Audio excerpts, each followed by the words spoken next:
Horse Adeptus. You mean the mysterious white mare that aided Rex Lapis during the Archon War?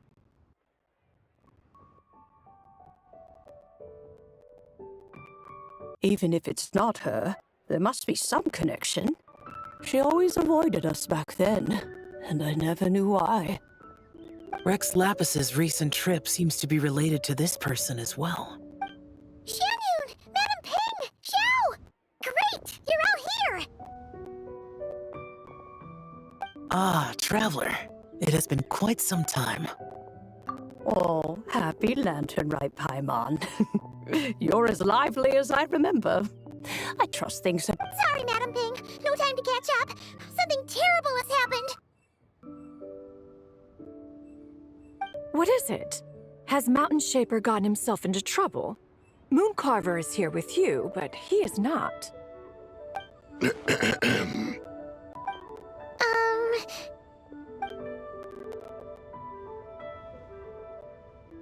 The Wrath of Mint?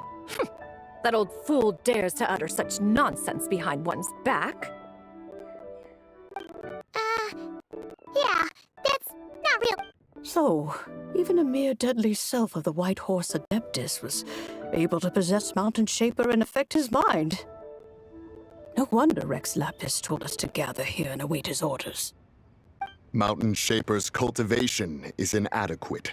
He was caught unprepared. Were it one of us, ZIBAI would hardly have found a vessel. Hey, that's not what you said earlier. Where is Mountain Shaper now? A question that hardly bears pondering. Obviously, he intends to plant mint in the vicinity of one's abode. Ah, then he poses no great threat. We might as well let him be. Your ulterior motive is most obvious, Mountain Shaper. You two hope for Mount Eltsong to be covered in mint. One can see it clear. Not to mention, deadly selves are born of malevolent human desires, and naturally pose a great risk to the form and mind of all living beings. We cannot let this go unchecked. Let me handle it. I have relevant experience and know how to deal with such situations. One has no doubt of that.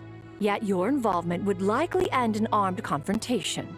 In one's own estimation, the time for such measures has not yet come.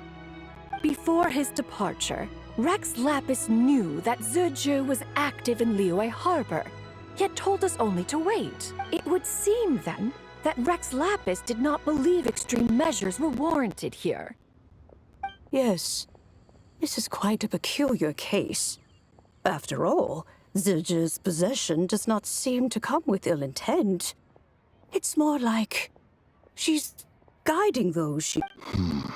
There is another matter of import, how I sense tremendous resentment emanating from her.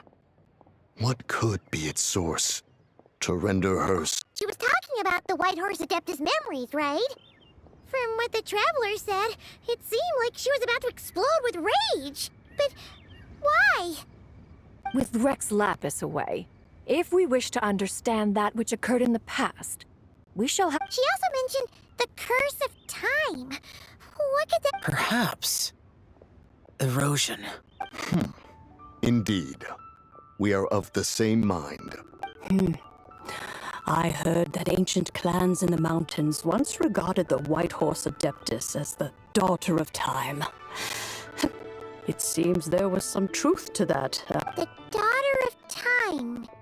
Time does not treat everyone equally. Alone... Then what do we do? One has devised a solution.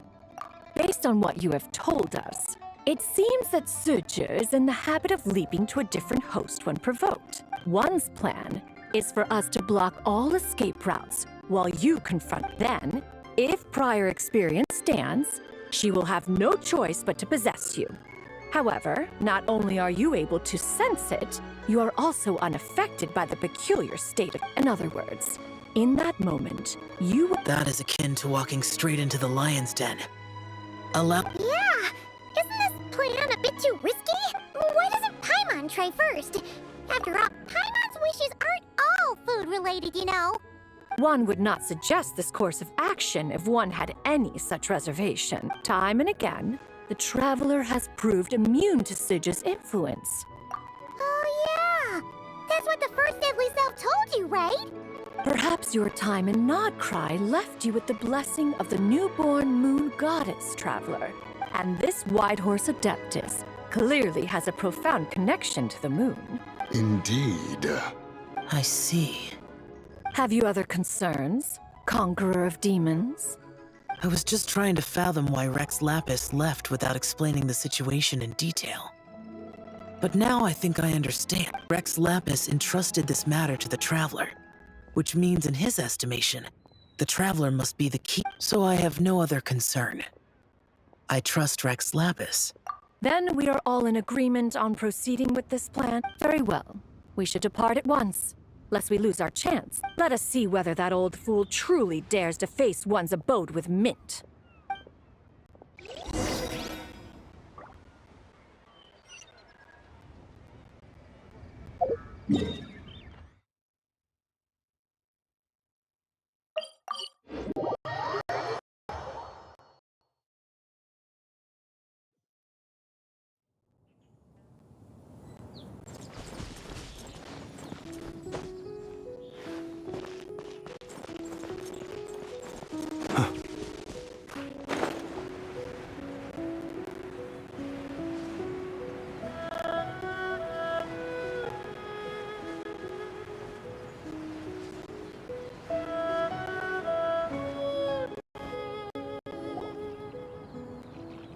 One mint, two mint, let us plant a whole slew of mint. Once I reach 10,000, Cloud Retainer's abode shall be Mount Outsong no more, but rather Mount Mint Song. Oh, to behold the look on her face when she is confronted with such verdant splendor! Mountain Shaper. You dare disturb the tranquility of one's abode. Do not take personal offense, Cloud Retainer. He is not in control of his faculties. Exactly. Let it go this once. Zidja is the one driving him to do this. Huh? But Zidja just helps people fulfill their own wishes and desires. Not now, Paimon. Oops. Sorry, Mountain Shaper. Paimon might have just thrown you under the bus. When he wakes up, we shall have words. Everyone, to your positions.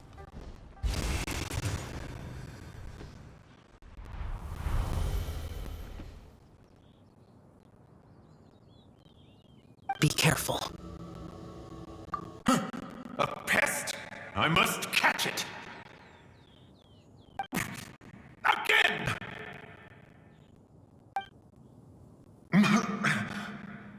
Oh, young one, it is you. Don't tell me. Cloud Retainer sent you? Ha! Such brazen insolence. Such presumption. Such boundless avarice.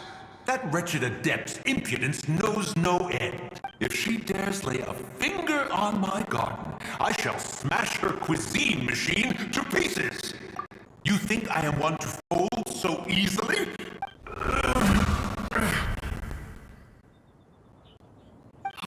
Insolent mortal! Time and again, you interfere in that which is beyond you. You make it exceedingly difficult to contain my rage. You have no conception of that which you seek. It is for... You know nothing of my past. My warning was given.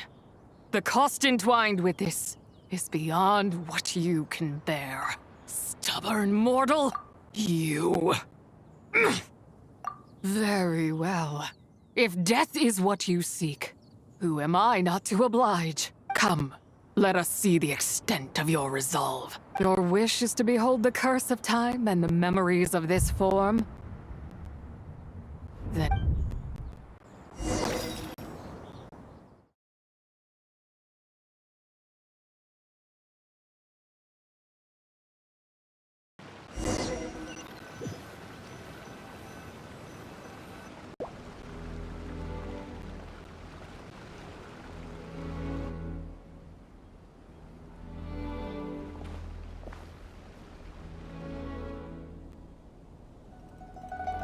You who seek death, stand before me.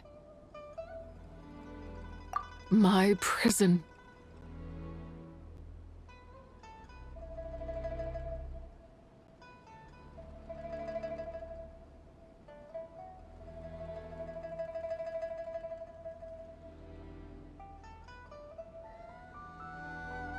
I was merely a trace of impure energy within ZIBAI's immortal body. When her soul was shattered, it should have been the end of me. But then, the one who governs time descended from on high and froze the moment of her death. And so, I remain in this world, unable to find release. A mortal who knows of her existence and would dare to speak her name. Who are you? Help. No. Her power, the one who governs time. It has surrounded me ever since. A blessing and a no. I have been asleep in this prison for countless years, until a familiar presence woke me. Then, through that mortal girl's eyes, I saw it. As pure and bright as ever, unchanged across the millennia. It was the moon. That place is called Chiwang Terrace. Did later generations rebuild the altar in a new location? It looks just like the one used to honor ZIBAI. Could it be that traces of what happened back then still remain in this world? That memory is embedded deep within the essence of ZIBAI's soul. It is one that should have been forgotten. Yet, it is precisely that which haunts my every waking moment, fuels my rage, and denies me a modicum of peace. Now you, a mere mortal, come to seek that which is forbidden. So, let us see whether the fire that I shall relinquish control over this body's curse, and let it devour everything within sight. Run as fast as you can, lest this prison become your grave. Look, it draws near. The river of time, come to sweep all into oblivion. A torrent. I shall wait for you at the end, mortal. Evade being swept up in its waters, and I will show you everything.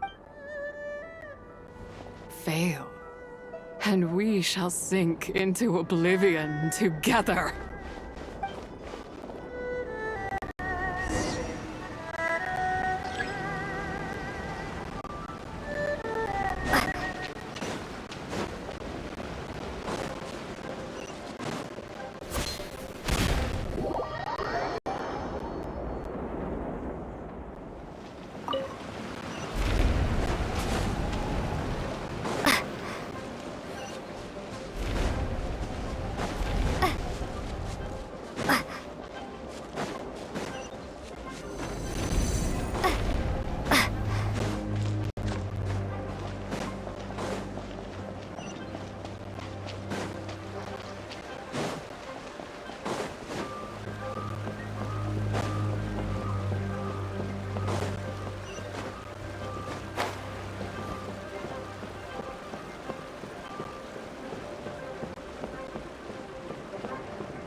I did not expect that you would make it to the end.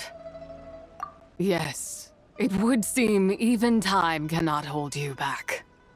In that case, perhaps this truth is one you can bear. Come, let your wish be granted.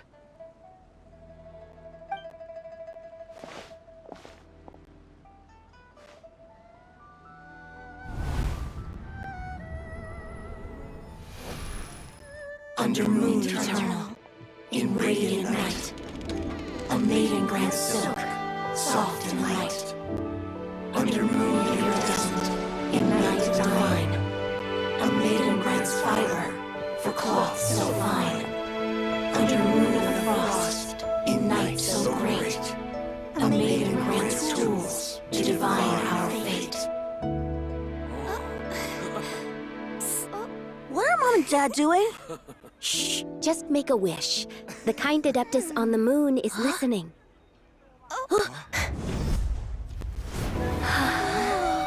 Look, it's Lady ZIBAI. Wow, Lady ZIBAI? Is she powerful? Of course. She taught us how to grow grain and beans, millet and rice, how to peel hemp and reel silk, spin thread and weave cloth, how to cut stone and build houses, cast bronze and forge tools. According to Mom and Dad, the Adeptus ZIBAI is the god of soil and grain, who blesses our land and its crops. Huh? Lady ZIBAI's leaving. It's all right.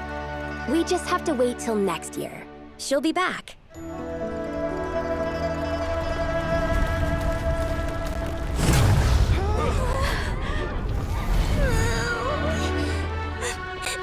Mom and Dad are gone. Why hasn't Lady ZIBAI returned? She'll come. We just have to believe. What is that?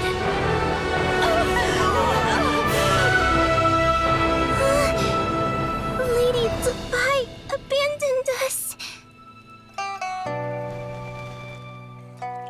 All places tainted by the abyss need to be purified. That includes Long Gone. And what of its people? You know what will happen. You are but an emissary to the mortal realm. This is Heaven's will. There is no need for guilt, and no place for hope. I wouldn't dare. But the people of Langan honor me, worship me, pray to me. If I do not answer, the guilt will be too much to bear.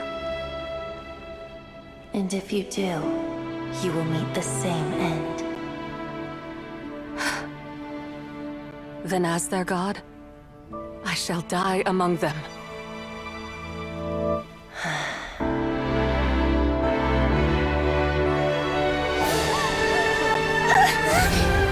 Look! Lady ZIBAI came to save us! I knew she wouldn't abandon us! Run!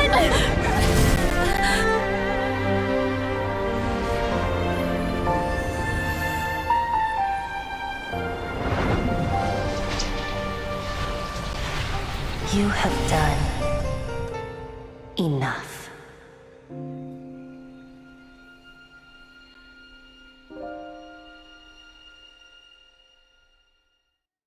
Now you know the truth.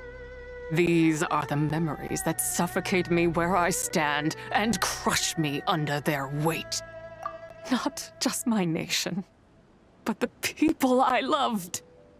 Were it within my power, I would ignite a blaze fierce enough to burn a hole through the heavens themselves. It was a time of war, one that ravaged heaven and earth. Remnants of the battles tainted with cursed power fell from on high and devastated Langan. The heavens decreed that the tainted filth had to be cleansed. No matter the cost. If I just had more time, I could have helped more people to escape. But it wasn't enough! I just needed a bit more, and they all could have survived.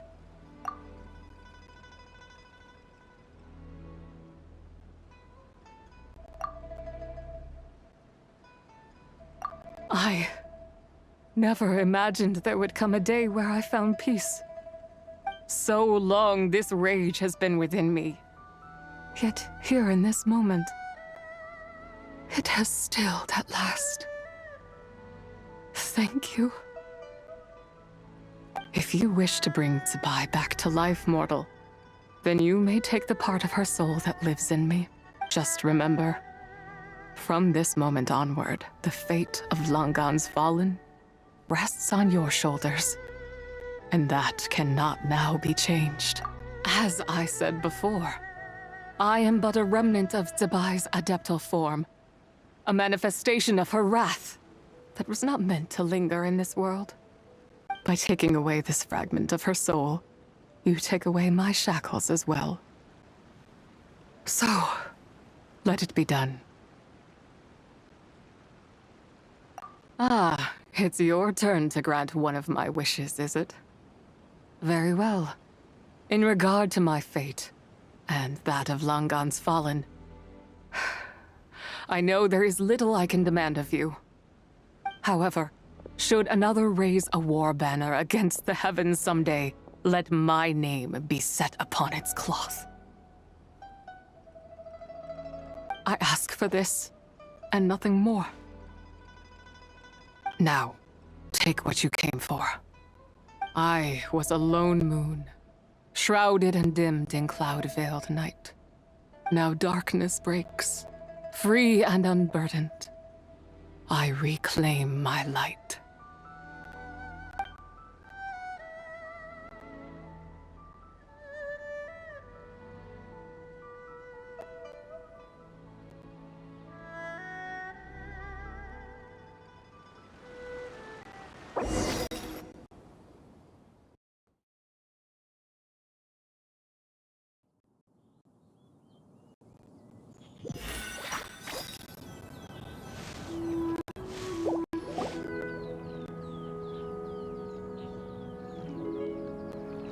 You think I am one to fold so easily?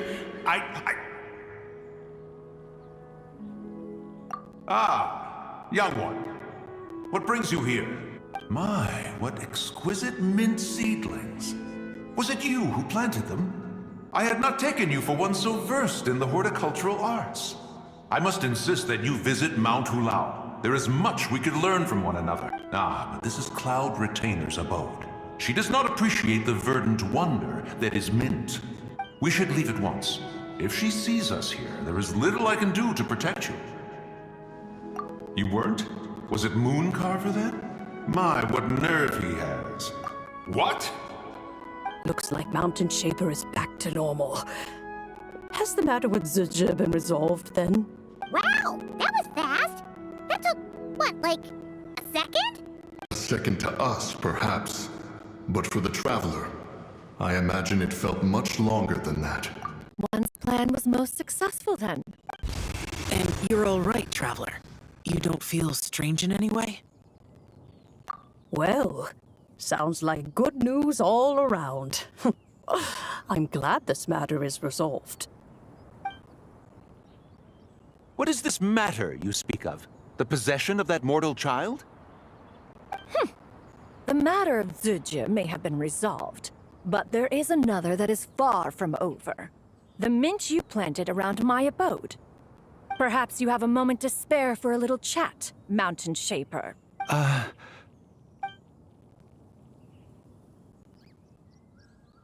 You seem reluctant to talk in detail about what happened with ZIBAI.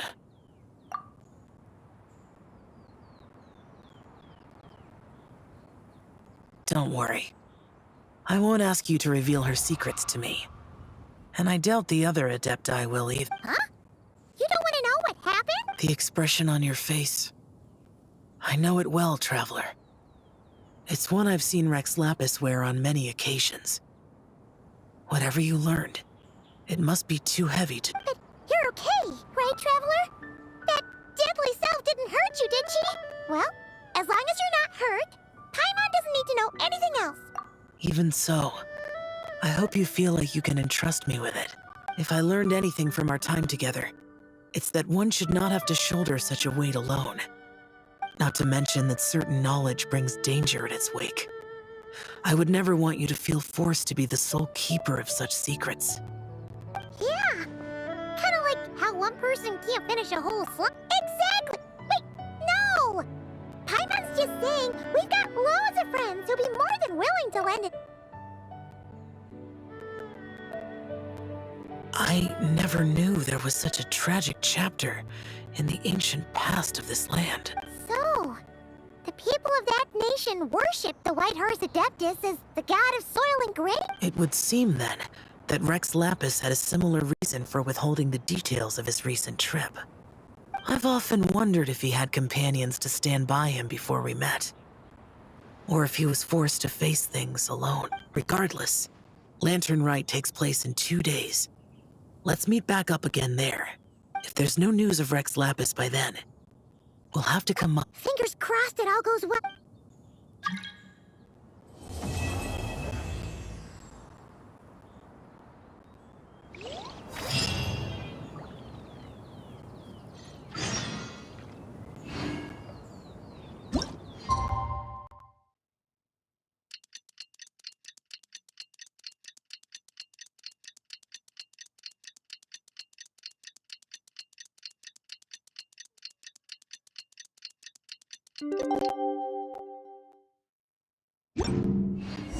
It's time to meet back up with Xiao.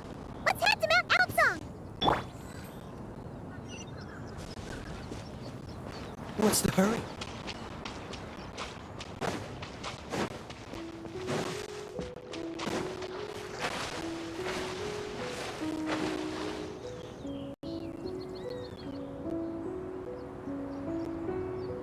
Xiao, Cloud Retainer, men of Ping! We're here! Any news on Zhongli? Wait, are we missing 2 adepts? Well, Shenyun banned Mountain Shaper from Mount Outsong for 3 days. Oh, then what about... The scheme to plant mint in one's abode was one those 2 fools devised together? And when it comes to punishment, one does not discriminate. His banishment ends in 3 days as well. Wow, that's pretty harsh, Cloud. Let's get down to business. We have news of Rex Lapis. Huh? Isn't that... Yes, Rex Lapis's Geopillar. It descended from on high this morning. He must have sent it for a reason, but it does not respond to our touch. So, what does he mean? Is he in trouble? Not necessarily.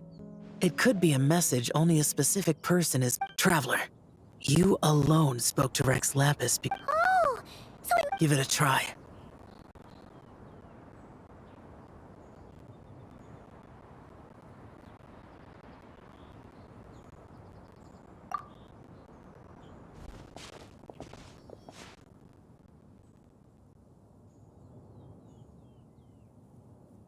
Come to the spring on Mount Jingza. I have left an entrance for you.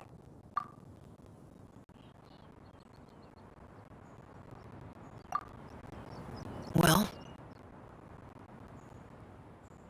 Just as one surmised, it seems that Rex Lapis will not countenance our involvement in this matter.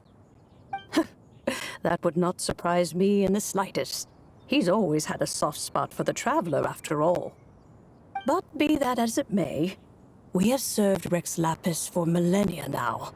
In other words, I'm sure this has nothing to do with favoritism. That's right.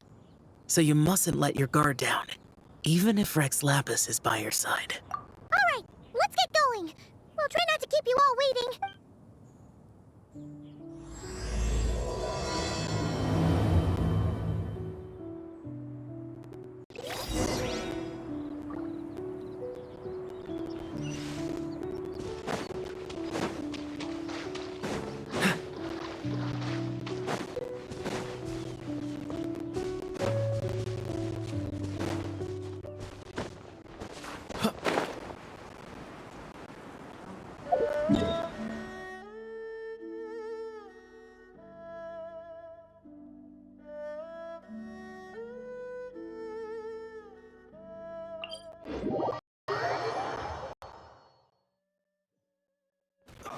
What's the hurry?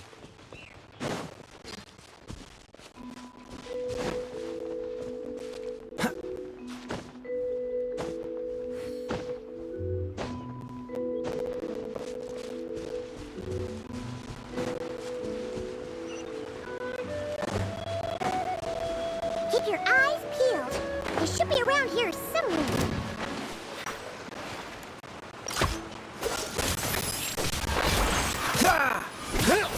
so sorry.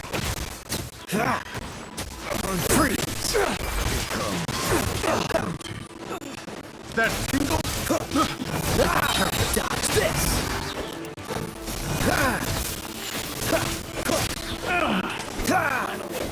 Done. Cool it. This moment will be frozen in time.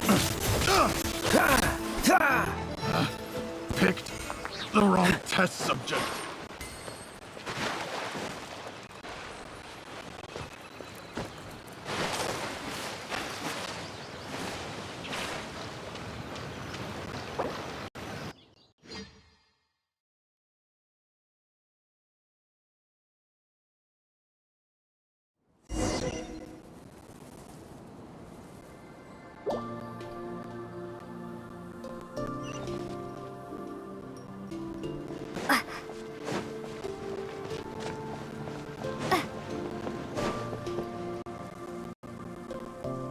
Who could have imagined that the once mighty Geo Archon might end up so, sitting on a humble stool in the woods, quietly weaving moon lanterns?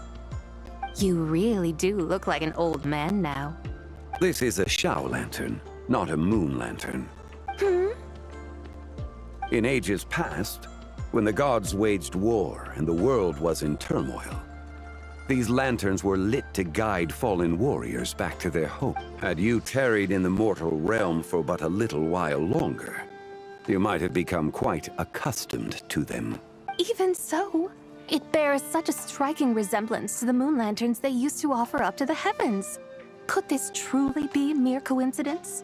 Perhaps in some sense it is, yet in another, it is. For instance, who is to say that some of Langan's magnificent jade did not become part of the very foundations upon which Liyue Harbor now stands? It is conceivable that this ritual was transmitted in such a manner too.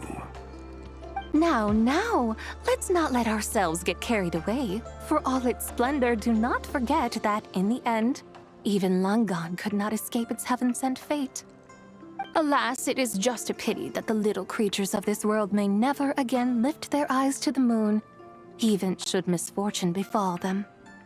But you, Geo-Lord, now that you rule this realm, why take the trouble, not to mention the risk, to visit one who bears such profound guilt as I? Are you not afraid that you might be sullied by the curse of time that was laid upon me? There is no risk to speak of. At least, not in comparison to that which you took when you defied the heavens all that time ago. As I have stated, time and again, it was not I who defied the heavens. Geo-Lord, the ancient affairs of Langan have nothing to do with me, for I am but one of her deadly selves, severed before her demise. My name is not ZIBAI, but Zichao. Surely you did not take us for one and the same, solely on the basis that we may all assume the form of white horses? Sorry to break it to you, but you seem to have found yourself the wrong white horse. Anyway, do tell me, what urgent matter brings you here? Very well, then. I have come to ask for Zibai's shade. Oh? So, the Geo-Lord has set his sights upon Zibai's human soul. And what is it that you intend to do with it? The world outside is changing. With the new moon's birth, the confines of the Shadow Moon are gradually disintegrating. In other words, the heavenly soul is set to return. Consequently, strange phenomena have manifested within Langan's former domain, leading to the earthly soul's reappearance as well. The last of the trio, the human soul, is in your possession. My intention is to gather all three together. I must admit, it seems that some remarkable affairs are coming to pass in the outside world. Yet there is one thing you seem to have overlooked. Back in the day, it was you that freed me from that painting. And afterwards, I took up arms in your name. Together we first subdued Chenyu Vale, then brought peace to Mount Qingse.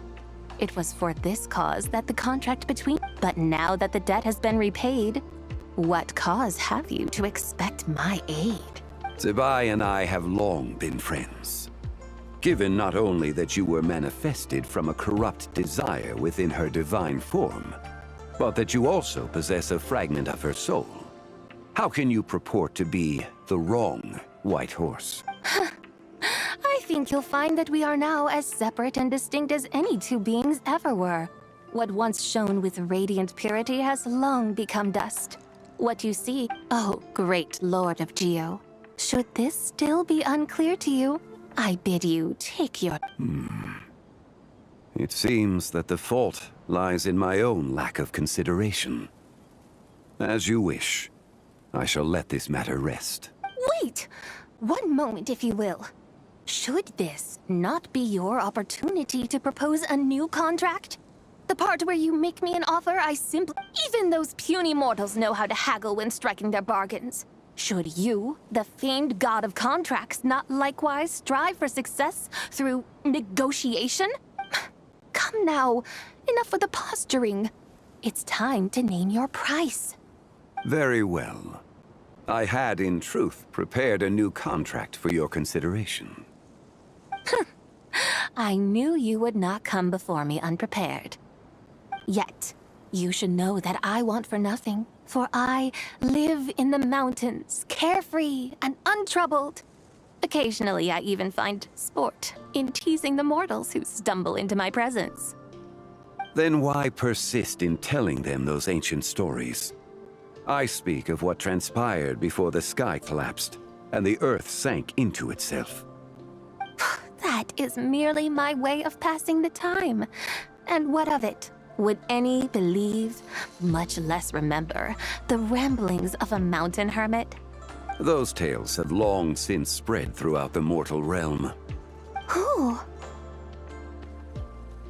Should my words prove insufficient, I invite you to see the world for yourself.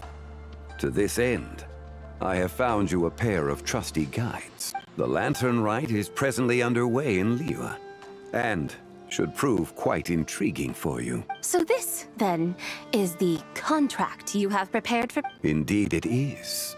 Think of it as a contract for a one-day festive excursion. Surely you do not hope to offer this in exchange for ZIBAI's shade. The foundation of my very existence for a little excursion seems a little steep.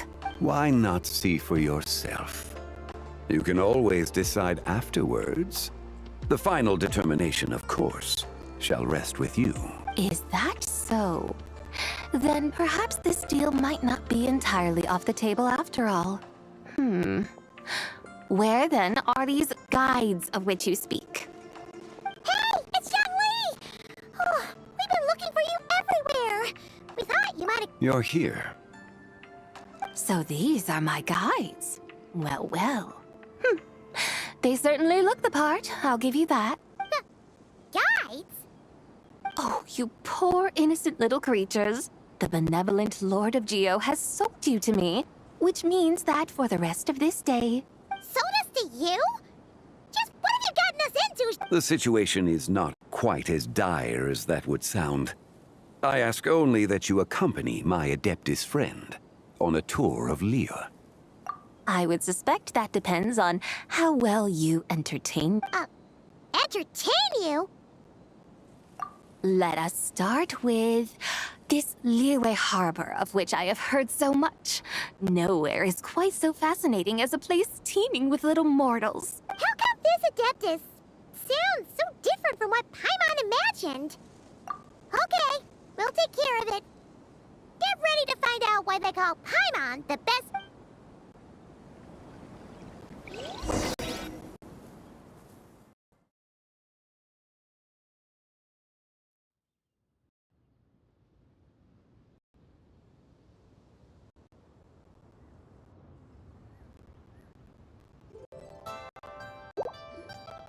Look! We've arrived at Liyue Harbor! Not only is it Teyvat's busiest port, it's also the beating heart of Liyue. So, dear Madam Adeptus, where would you like to go first? With humble fare and wine to sip, in comfort clothed and soul at ease, one eats, and all the heart's ills cease. So we're heading straight for the good stuff? Well, you're in luck, because Paimon's an expert when it comes to food. two main cooking styles in Liyue. Li cuisine, which is all about mountain delicacies, and Yue cuisine, which is centered on seafood. The most famous restaurants are Liyue Pavilion and Shinyue Kiosk. Oh, now Paimon's starting to drool. Both sound like excellent options to me. Are these the kind of establishments that most people might visit on a regular basis? Not exactly. Both Li cuisine and Yue cuisine are known for their pricey ingredients. Definitely not what you'd call the budget option. But don't you worry about that. Just think of it as Zhang Li's little treat. Come on! Aren't you supposed to be pals with Hu Tao? I'm unsure we can afford to spend a little more of her Mora at least. Hey! All Paimon wants is to provide our Adeptus with the best possible experience here. Don't you want that too? Both certainly sound like worthy choices. Just now, though, I happened to see a porter pass this way. Where might individuals like him go to eat? A hungry porter, huh? Yep. Nothing fancy schmancy there. Just tasty dishes made with simple ingredients in a variety of different styles. Oh, and the owner happens to be a good friend of ours. One mean restaurant. Yes, even the name itself. Yippee! That's a great choice, too. Alrighty, let's head over there right away. Paimon can't wait to dig in. One mean restaurant, here we come.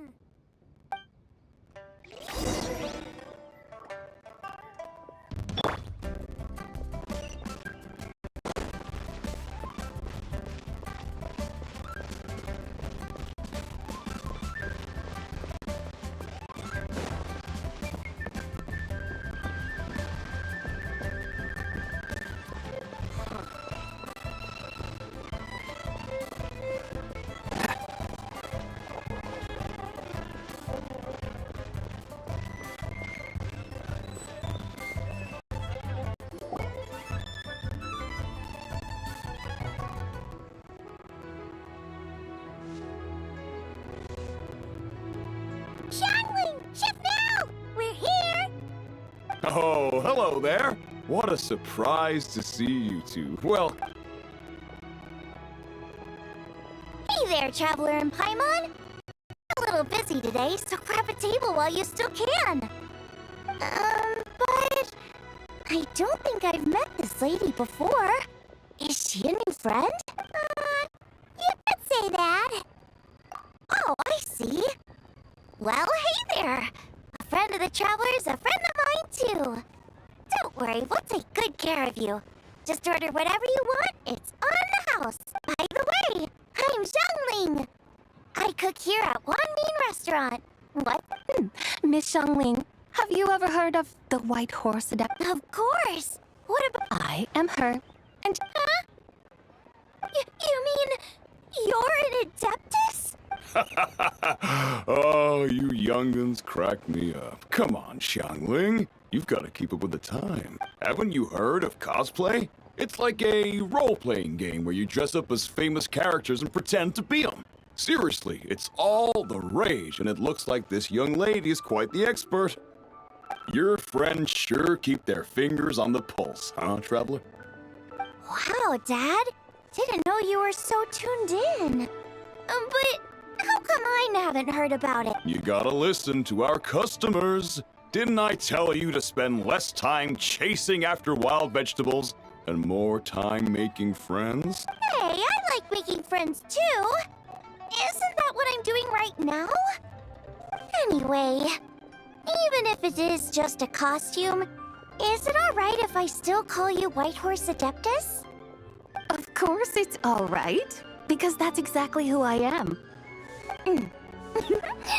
Okay. I can see you're really committed to the role. How about I call you the real White Horse Adeptus instead?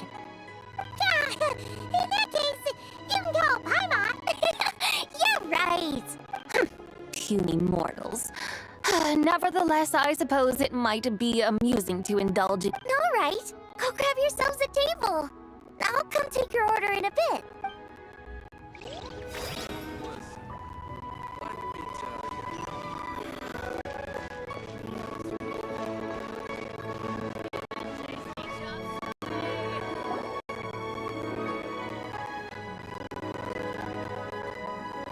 Hello. May I ask if Miss Xiongling and Chef Mao are here? Yeah, they're just over there. Wait a sec. Aren't you? So, what would you like to... You're... Hello, Miss Xiongling. It's me, Lu Xiongxiong, the one who broke some stuff here at your I just wanted you to know how sorry I am. Oh, it's you. You really gave me a fright that day, young lady. You didn't actually get food poisoning from our blackback. Come on, Dad. She's come to say sorry. It's all right, Miss Lou. You must have been feeling a bit off that day. Here, look. Why don't you grab a table, too? No, I couldn't possibly. Hey, it's totally okay. We all feel under the weather sometimes, especially when we're away from home. Go on, find yourself a... yikes.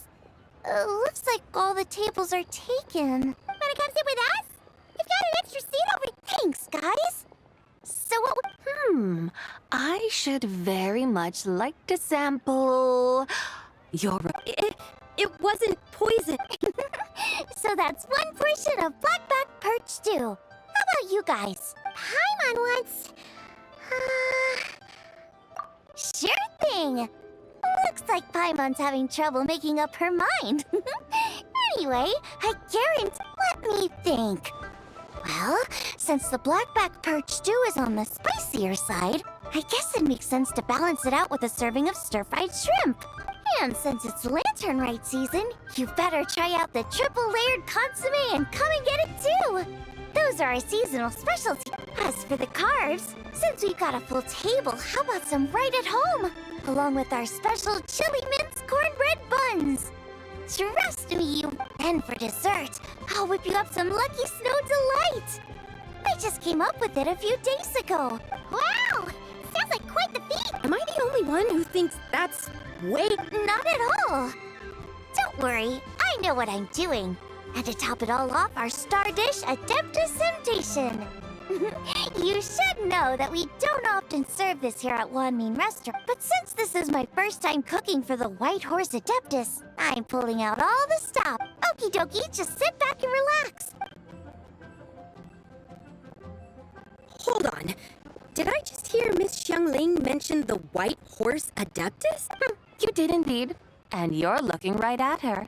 That's a joke, by the way. She's cosplaying. Oh, I see. Phew, almost believed you there for a moment. Tell me, little one, what business might you have with the White Horse Adeptus?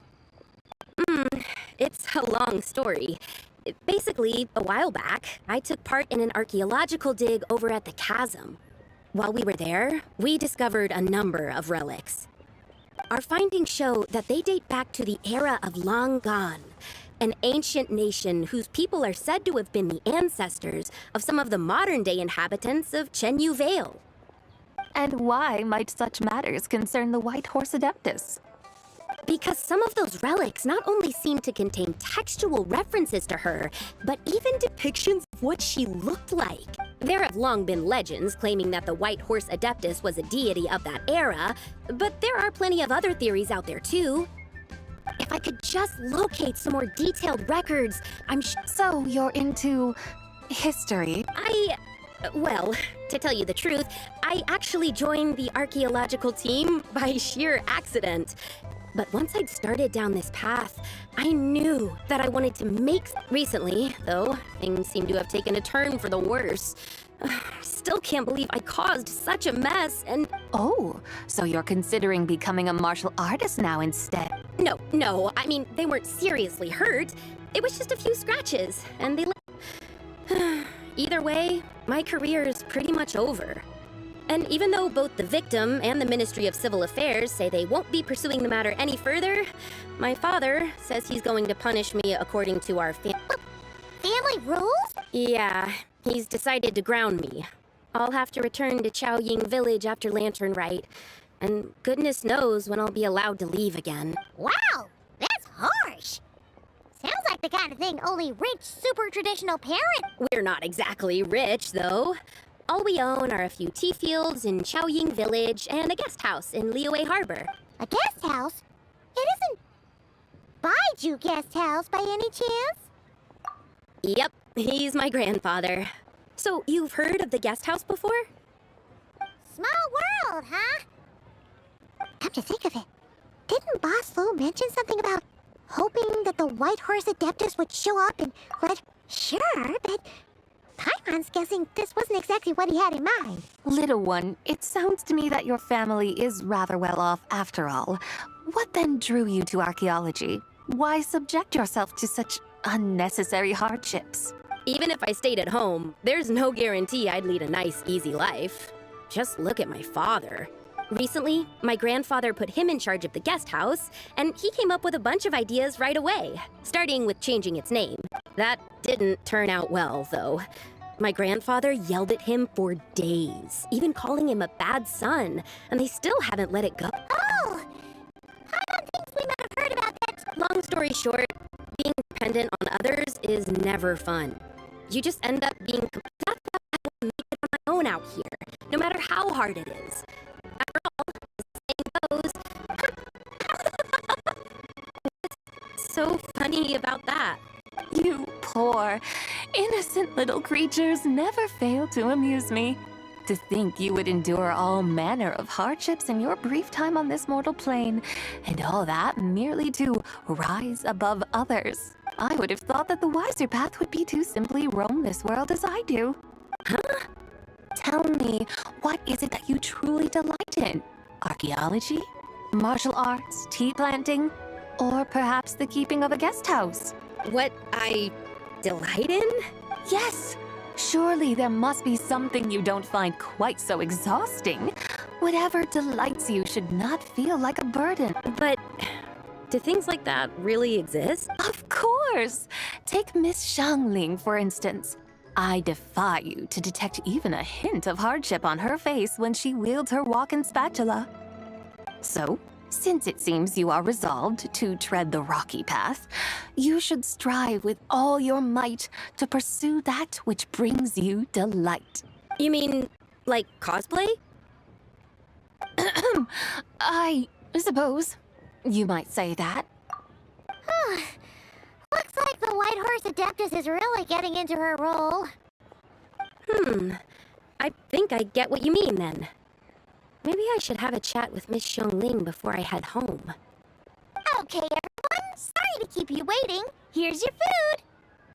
Wow. It all smells so good. Oh, finally, I get to try that famous poisonous stew. Hey, didn't you hear what Xiang said? It wasn't the stew. If anyone's to blame, it's that other you. What's up? How fiercely this mortal fare burns upon the tongue!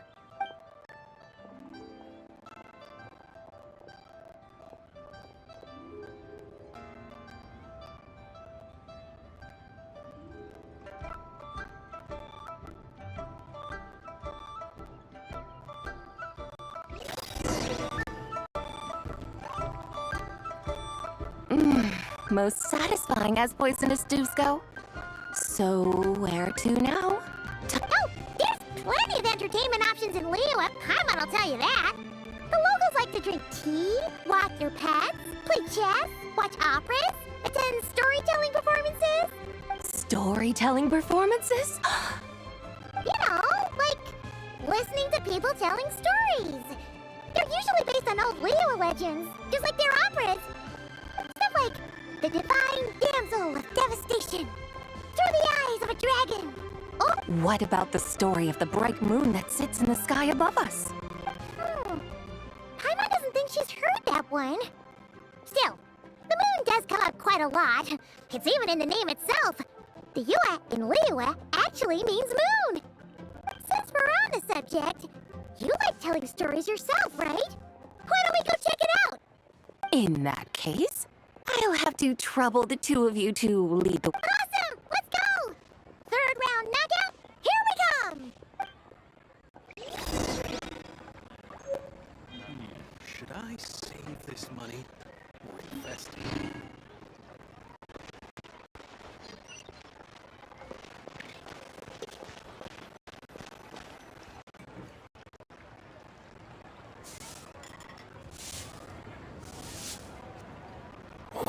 tongue twister.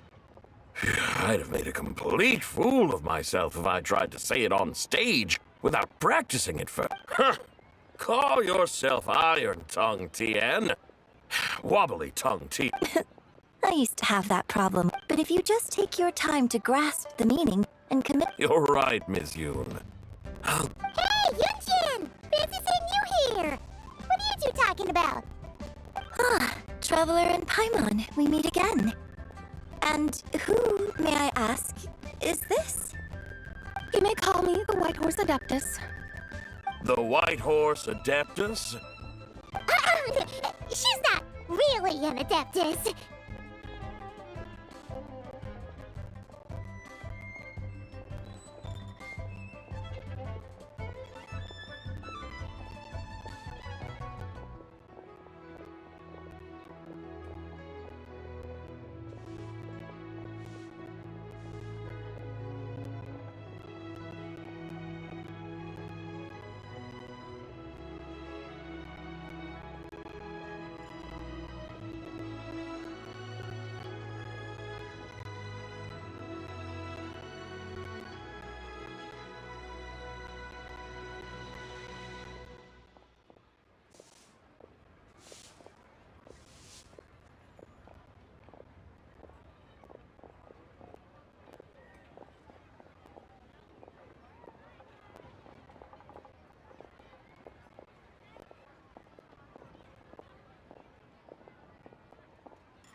I see.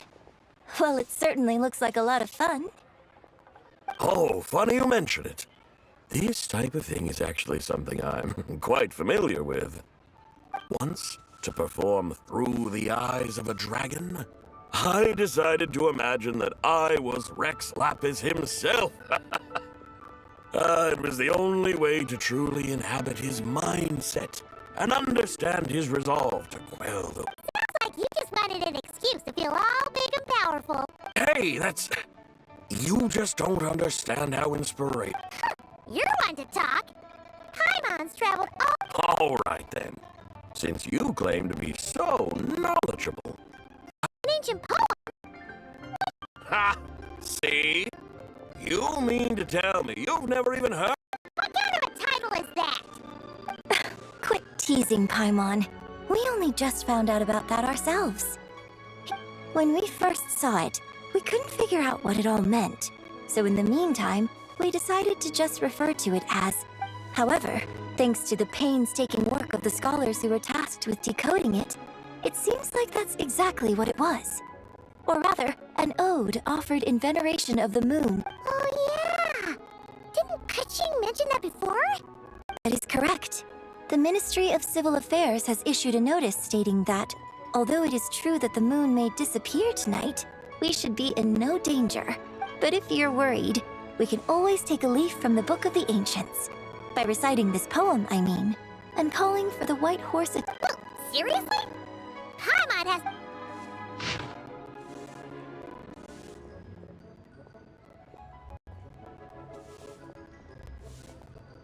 Under moon eternal in radiant night, a maiden grants silk, soft and light? What in Tibet's that supposed to mean? Under moon iridescent in night divine, blah blah blah, something cloth so fine. Something about fields being plowed, something else about seeds being sown from the earth. Seriously? What is this? The fields are plowed, the seeds are sown, and from the earth, life is grown. Whoa! You did that without even looking! Bravo! Bravo!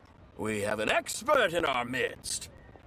Looks like this young lady really does know her role inside out. If I didn't know any better, I'd have taken her for the real deal. That's because I am the real deal. That's the spirit. This is exactly the kind of mindset I was talking about. Behold, mortals, I am none other than the indomitable Rex Lapis himself. Kneel before my godly splendor. Believe me, young lady, I know exactly why you do it. Back in the day, I was just like you. I must say, you are rather amusing as mortals go. Miss Whitehorse Adeptus, it is a great pleasure to make your acquaintance today. I have some questions regarding the poem, and I was wondering, perhaps, if you might be able to shed some light on it? You want me to explain the full meaning of its verses? Your guidance would be much appreciated. Fascinating. Tell me, do all the people of Liyue still express such reverence for the ancient ways? Well, it's true that we hold a deep fondness for our history, but it is hardly our only pursuit. One of my good friends, for instance, is even more devoted to the modern Fontanian art of rock and roll. Exactly! And don't forget, great practitioners of the role-playing arts walk among us too. People like me and you, young lady. Yes. So rather than placing too much emphasis on our reverence for the ancient ways, it might be better to say that here in Liyue, 100 passions bloom, each with a voice of its own. I see. Then, I suppose it wouldn't do any harm for me to enlighten you. In truth, it is but a simple poem of blessings. Its meaning is this. As the eternal moon rises in the night sky, a maiden adorned with lustrous jade descends upon the earth. She blesses the kudzu vines and mulberry leaves, so that they may be used to make coarse cloth that is nevertheless soft, light, and comfortable to wear. As the iridescent moon rises in the night sky, a maiden adorned with lustrous jade descends upon the earth. She blesses the kudzu vines and hemp, so that they may be used to make fine, luxurious cloth. As the frost moon rises in the night sky, a maiden adorned with lustrous jade descends upon the earth. She blesses the mugwort and artemisia, so that they may be perfect for divination. So she really did come down from the moon? She shows the people how to use the plow and spade to purge the land of weeds, till the soil, and heap up the earth to make it fertile. Then with the hoe, she teaches them to sow their grain, bestowing the promise of life upon every seed. She blesses the millet and the beans, ensuring that their stalks and vines stretch forth without end. She graces the wheat and the rice, so that their heavy heads are filled with plump, glistening grain. Sounds like she's a real pro at all this farming stuff. The fruits of the field are harvested and brewed into sacred wine for honored guests. This we reverently present to the divine maiden, with every ceremonial step flawlessly observed, so that she may witness the depth of our piety and respect. Oh, divine maiden, how can your graceful presence in the sky not seem like that of a fairy descending from the heavens? Oh, divine maiden, how does your pure and radiant form not resemble the guardian spirit of our land? I send my heart's desire, ascending to the heavens, beseeching you to grant us good fortune and blessings in the coming year. Huh? So, that's what it's supposed to mean? I find myself speechless, moved beyond the power of words to convey. Oh, young lady, you have shown me the heights to which a true role player might aspire. A truly remarkable performance. I did not anticipate that anyone could unravel this poem with such depth and clarity, and so soon after the Ministry of Civil Affairs noticed, too. I'd even begun to consider myself somewhat versed in the matter, but as they say, there's always someone more knowledgeable out there. Allow me to extend my thanks to you, Miss Whitehorse Adeptus. You are far too humble, young one. I must confess, it is I who have been surprised, not only by you, but Also by this Liyue harbor of the present day. Ah, so you're not from Liyue. And what, may I ask, has surprised you about it? Oh, it's nothing really. Just some old memories scattered here and there. Very well, my guides. I suppose it is time we set forth on the next part of our excursion. I'd like to go see that wharf now. What say the two of you? No problem! We'll take you wherever you want. Oh, leaving so soon? Before you go, allow me to introduce myself. I am Yunjin, director of the Yunhan Opera Troupe. May I ask your name in return? My own name is scarcely worth mentioning, but since you asked, perhaps I'll tell you the title of that poem instead. Huh? So, it isn't actually called an ancient poem? Of course not. Its real title is Odes of Long, ZIBAI. Odes of Long, ZIBAI. All right then, until we meet again.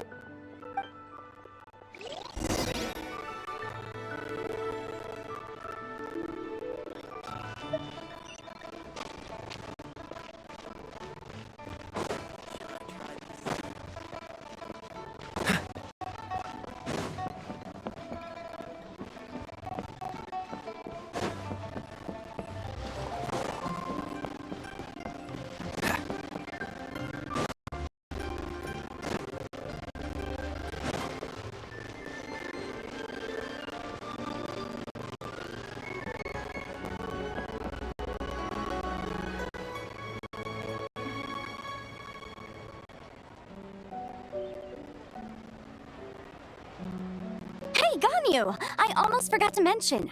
On my recent trip to Notcry, I came across something really fascinating in the Frost Moon Scion's library. I found records in their collection of another divine envoy living on the moon. A divine envoy on the moon? You don't think it could have been referring to the White Horse Adeptus too, do you? No way to say for sure. Still, the similarities between our legends are intriguing, to say the least. Isn't it amazing? Especially when you consider how far apart we are. It truly is. We might live in different lands, but when we look up at the night sky, we all see the same moon and stars. Right? It's like we're all bound together, no matter where we are. When you think of it like that, it's almost as if our friends from other nations will be right here celebrating with us. Isn't that a wonderful thought? No wonder you were so excited to go see the giant lantern when you first got back. Sounds like you're a real fan of the White Horse Adeptus, huh? I guess you could say that. Just a pity she's so elusive. Even Granny's never met her, you know? Maybe she really is just a legend after all. Hey, Yanfei and Ganyu! Trust, Paimon. The White Horse Adeptus is as real can be. Huh? Oh, look! It's the Traveler and Paimon! Feels like I haven't seen you two in, like, forever. Happy Lantern Rite. It's so good to see you again. Hey, you two. Happy Lantern Rite. Did I hear you right just now, Paimon? Does that mean you've actually seen the White Horse Adeptus? She has indeed. And now, so have you. And you are? Why, who else? The White Horse Adeptus, of course! Could you maybe start with something else next time? You're the White Horse Adeptus? That's right. Allow Paimon to introduce you to our new friend, Zichao. She's been low-key obsessed with cosplaying the White Horse Adeptus ever since we met her. I see. Well then, greetings, Miss Zichao. My name is Yanfei, and recently I've been low-key obsessed with learning everything I can about the White Horse Adeptus. I'm sure the two of you will get along like a house on fire. Oh, and by the way, I'm Ganyu. So, Miss Chow, you must be here to see the giant lantern too, right? Hmm? A horse-shaped Zhao lantern? Is that what I think it is? That's right. A lantern made to honor the White Horse Adeptus herself. Isn't it gorgeous? Huh? What are you laughing at? Both the lantern and myself. What do you mean? Oh, this lantern truly is an artistic masterpiece. But tell me this, have any of you ever seen a horse before? Come to think of it, Paimon can't remember ever actually seeing one herself. But what about you, Traveler? Oh, this horse appears to be mid-trot, but it has adopted what is called a lateral gait, where the legs on one side of the body move together in unison. A rather rare sight indeed. Just now, I suddenly pictured myself, I mean, the White Horse Adeptus running the same way. The image was so absurd, I could barely contain my mirth. Oh, really? I never knew that. You learn something every day, huh? Oh, come on! It's basically a giant piece of fan art! Who cares if it's different than the original?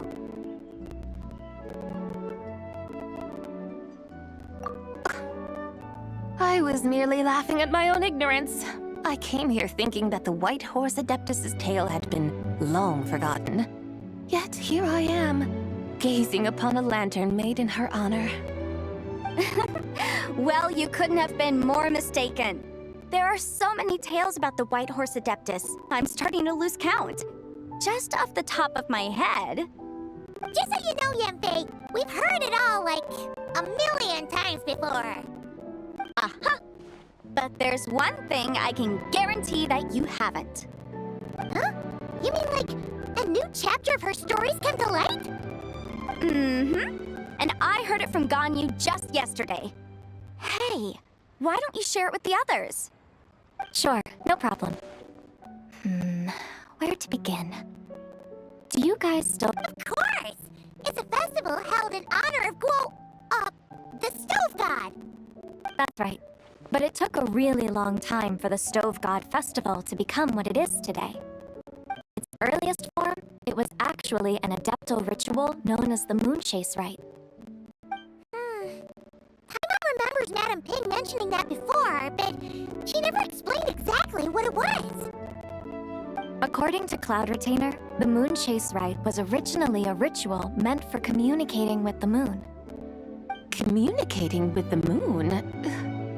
But for what purpose? At first, Cloud Retainer wasn't entirely sure either, as it was always Rex Lapis who performed the ritual. Whoa! Rex Lapis did it himself? Must have been a really important ritual. That's right. Unfortunately, despite numerous attempts, they never actually received any response from the moon, which is why they eventually stopped performing it. But then, just yesterday, Kaching took a picture of the moon being obscured by a dark hole to Cloud Retainer and asked if it had anything to do with the Moon Chase Rite. The moment Cloud Retainer saw it, it suddenly dawned on her that the rite might have been an attempt to reach the White Horse Adeptus all along. Does that mean Zhongli's been trying to bring back the White Horse Adeptus all this time? So how about that? Bet you never thought there might even be a link between the White Horse Adeptus and the Moon Chase Festival. If Kaching hadn't taken that picture to Cloud Retainer, we would never have known any of this. This is probably what Kaching was referring to that day when she mentioned there were some ideas she wanted to follow up on. So, Geo Archon. All this time, you've been striving to awaken her. Huh? What do you mean, awaken? Nothing. What I truly meant to say was, this new insight you've provided has been truly eye-opening. Oh, by the way, my trusty guides, I've been meaning to ask, Where in Liyue Harbor might one enjoy an expansive scenic view? Huh? We're off to the next stop already? But Paimon's barely done digesting that lore bomb just now. All the more reason to find the right spot to let it sink in. Oh, so that's what you're up to. A tour of Liyue Harbor? In that case, if you're looking for a spot with a panoramic view, I'd recommend Yujing Terrace. That's a great idea. Since the terrace is on higher ground, the sea view from up there's so much better.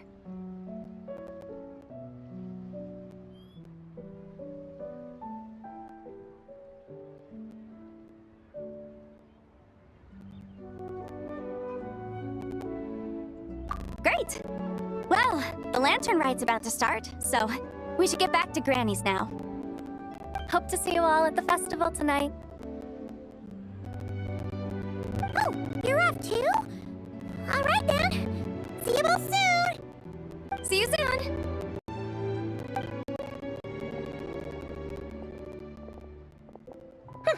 Very well, my guides. What are we waiting for? Okay, you're the boss. Yujing Terrace it is. After all, the customer's always right. Something else you needed to do?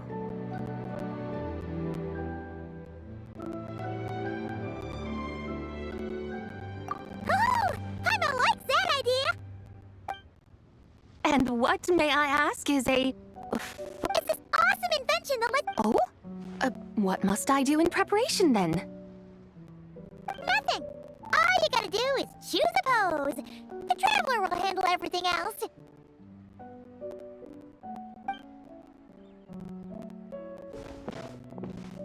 Come on, let's give it a try. Look, we got a great picture. Paimon's gonna call it The White Horse Adeptus Meets the White Horse Adeptus in Liyue Harbor. Huh. They've even discovered a way to preserve moments in time. Now I truly am curious to witness what else these mortals might accomplish. Very well, let us proceed. Yujing Terrace lies in... that direction, does it not? Hey, wait for us!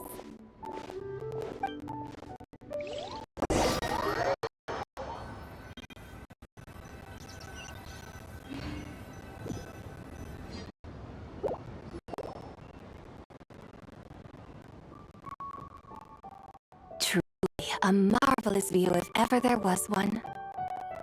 It seems the charm of this Liyue Harbor is only heightened by the sun's dying light. And soon, people will start releasing their shell lanterns to mark the most important day of the year. Practically everyone will be with their friends and family, eating a big meal, chatting, and even setting off fireworks. Trust Paimon, it'll look even more amazing then. What do you say? Want to stay to see that? No need. Let us bring this weary day to a close. Weary day? You mean, you didn't enjoy your tour? I had imagined you would arrange for me to witness some grand spectacle. Perhaps the descent of divine beings, the manifestation of the sacred before mortal eyes, or the appearance of a selfless hero come to aid the helpless and downtrodden. Or, should that not come to pass, then at the very least, spend a little more coin.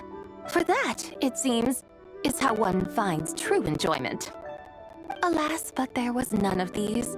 Instead, we merely filled our bellies, listened to tales, and gazed upon a crude imitation of my likeness. And now the sun begins its descent. What a day of quiet tedium. We're so sorry. If we'd known that was what you wanted, we'd have done it all differently. It's all that Zhang Li's fault for not making the customer's requirements clear. Well, it's too late now. Do you still believe I would part with that soul fragment? But...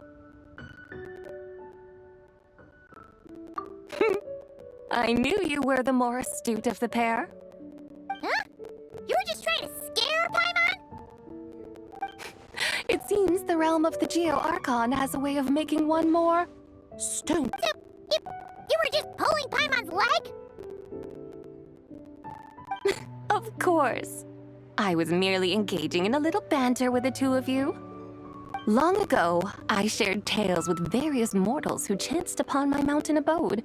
Never did I imagine that those stories would endure. It seems I greatly underestimated them. Perhaps, as your Geolord said, a few pieces of ancient Langan's magnificent jade have truly become part of the very foundation. You've decided to help us? Again, that goes without saying. I made up my mind some time ago now. When I beheld a rather intriguing scene as I set foot in this city, I saw porters passing through the alleys, setting down heavy wooden crates from their weary shoulders. Peddlers pushing carts as the kites and lanterns upon them rustled gently in the breeze. I saw cooks cooking, actors acting, scholars reading, soldiers marching, children playing, elders resting, officials officiating, and the common folk absorbed in this or that, reveling in the simple joys of life. Some, it seems, have already found that which stirs their hearts, while others continue to fret, troubled by uncertain futures. Yet, in this gentle and serene order, each holds fast to their anticipation, not only for the celebrations to come, but also for the first light of the morrow. Scenes I once yearned to behold now unfold before me, no longer in Langan, but in Liyue Harbor, thousands of years on. How wondrous is this mortal realm!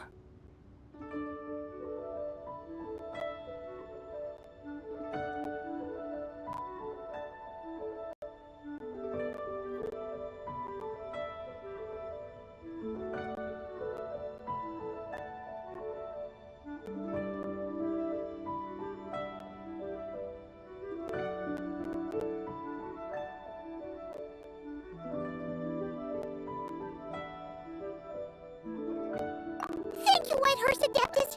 Thank you so much! Adeptus, Adepti, perhaps the singular art in which we are truly proficient is that of sequestering ourselves within the high mountains. But once we leave our mountain refuge, we find ourselves drawn back to mortal ways all the same. So, it is I who should offer my thanks to the two of you. Traveler, Paimon, you have made this day more delightful than any I've known in a long, long time. Come now, and take what it is you need. Like, right now? But don't you think we should wait for Zhangli? That won't be necessary. All things shall meet again in their time, for the waters know no rest, and the flowers their appointed season. One need not fear that life is but a journey of goodbyes.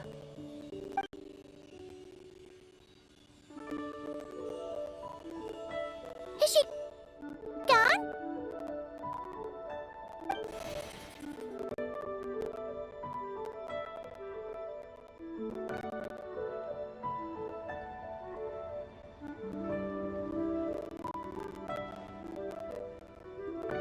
Yes, she's gone.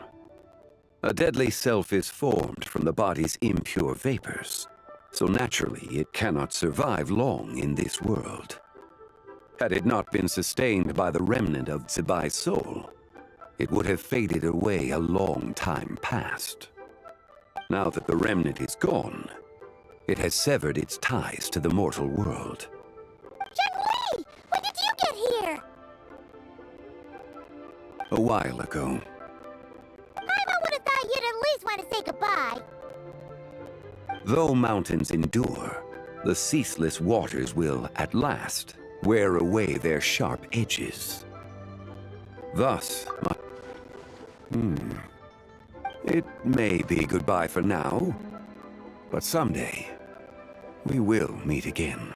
Really? And when might that be? Who can say for sure? Years and years from now, perhaps. Or maybe tonight. At the Lantern Rite. Are you saying that if the White Horse Adeptus were to be resurrected, she'd still have the memories of the 3 deadly selves? That she'd still... We will find out soon enough.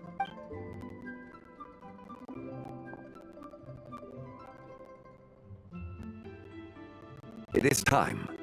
The rite is about to begin.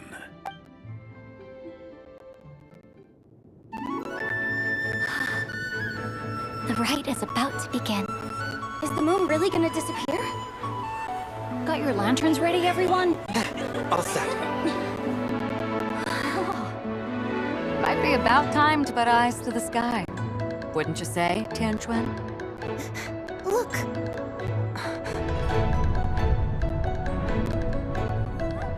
When the sun's out, eat the sun. When the moon's out, eat the moon. Whoa, is this the lunar eclipse?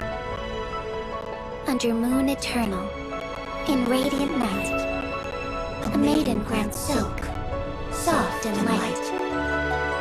Under moon iridescent, in night divine, a maiden grants fiber and cloth For so you. fine. Under moon of frost, in night so great, a maiden grants tools to divine our fate. The fields are plowed, the seeds are sown, and from the earth, life is grown. The seedlings stretch, the crops do rise, and all unfolds before our eyes. Fruits are gathered, sweet wine is poured. These gifts we offer to our Lord.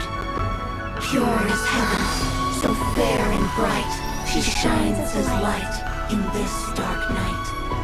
And with her does this, wish take flight.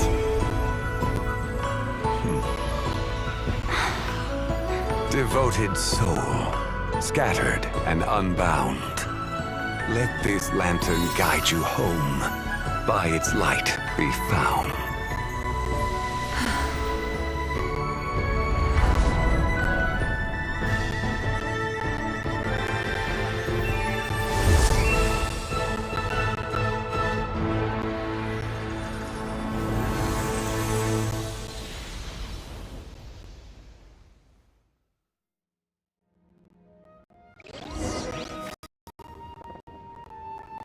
Did we do it?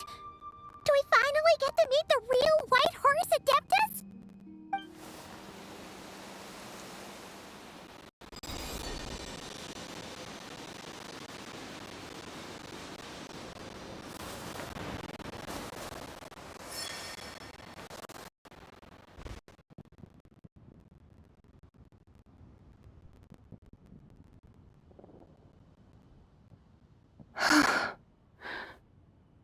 This place. Where am I? A familiar land, now known by the name of Liyue. Liyue? The peaks adorn the clouded moon. Then who might you be? Oh no! She seems to have lost all her memories after all. And those countless lights in the sky. What are they? These lights, each like a dwelling in glad accord, usher in this day of joyous rebirth. And whose rebirth might that be? That of my old friend, ZIBAI. ZIBAI? Yeah, that's you! Don't you remember anything at all? That's... me? Oh, yes. The envoy of the Lunar Palace. My name is ZIBAI, indeed. Then you must be... the Lord of Geo, Heaven's Star. Many years have passed since we last saw one another. ZIBAI, my friend. Welcome home. Home? But why does this place, this Liyue, feel at once so strange, and yet so familiar? Who you are? And who are you? Ah, yes, I remember now. You are that treasure-hunting damsel, the one stricken by the poisonous fish stew. How goes your quest for treasure? You must have achieved both fame and fortune by now, Hey, you've got it all wrong! You're talking about Lu Xiangxiang. And how many times do we have to tell you? She wasn't poisoned! But I could have sworn... Oh, that's right. You're that impudent blonde youngster who kept meddling in my affairs. And to think you even had the audacity to presume yourselves worthy of being... What was it again? Yes, of being my guides.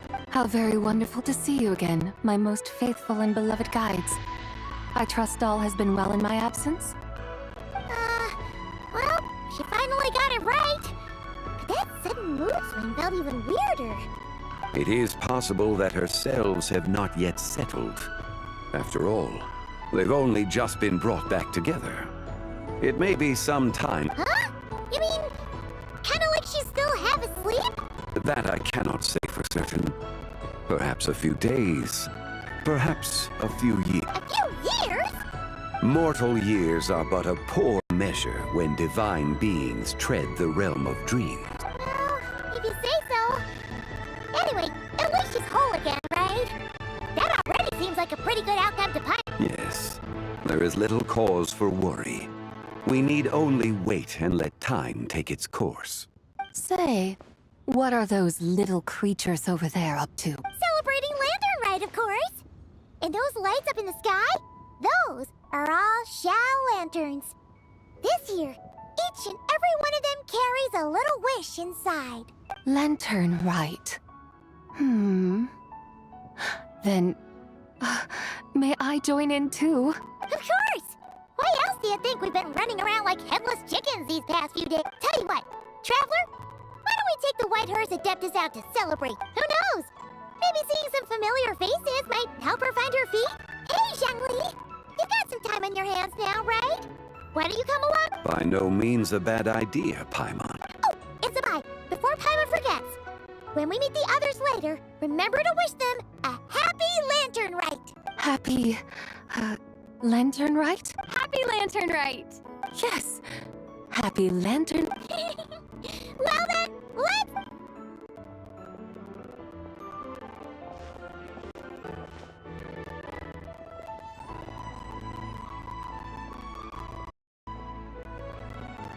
Lantern Rite. A night of joy, reunion, and moonlit blessings for all.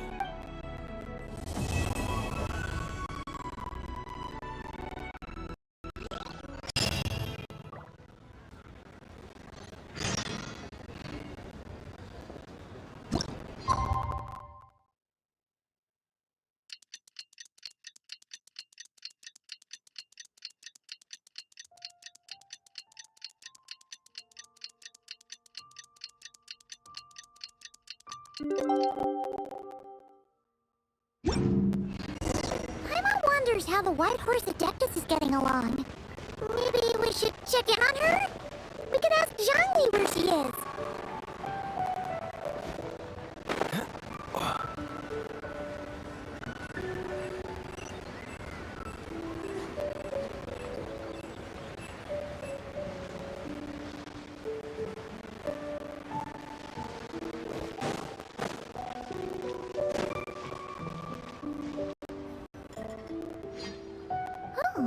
Looks like Zhangli hasn't stopped by for tea today. Hey, are you two looking for your friend? Try going up that way. Is Zhangli up that way? No, but that young lady who was dressed up as the White Horse Adeptus the other day is. She's your friend, right?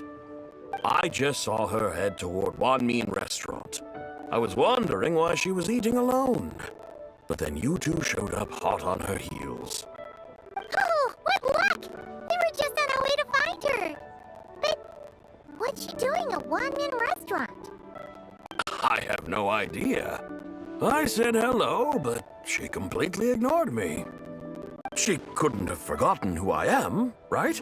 I mean, we're kindred spirits, aren't we?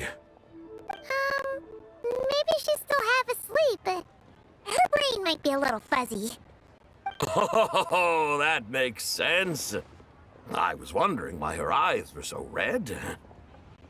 eyes were red. You young people, staying up all night because you think you're invincible. A word to your friend from someone who's older and wiser. She really needs some rest. Yeah, what was that? Hurry along, then. Oh, and don't forget to come back and check out my Rex Lapis cosplay when you're done.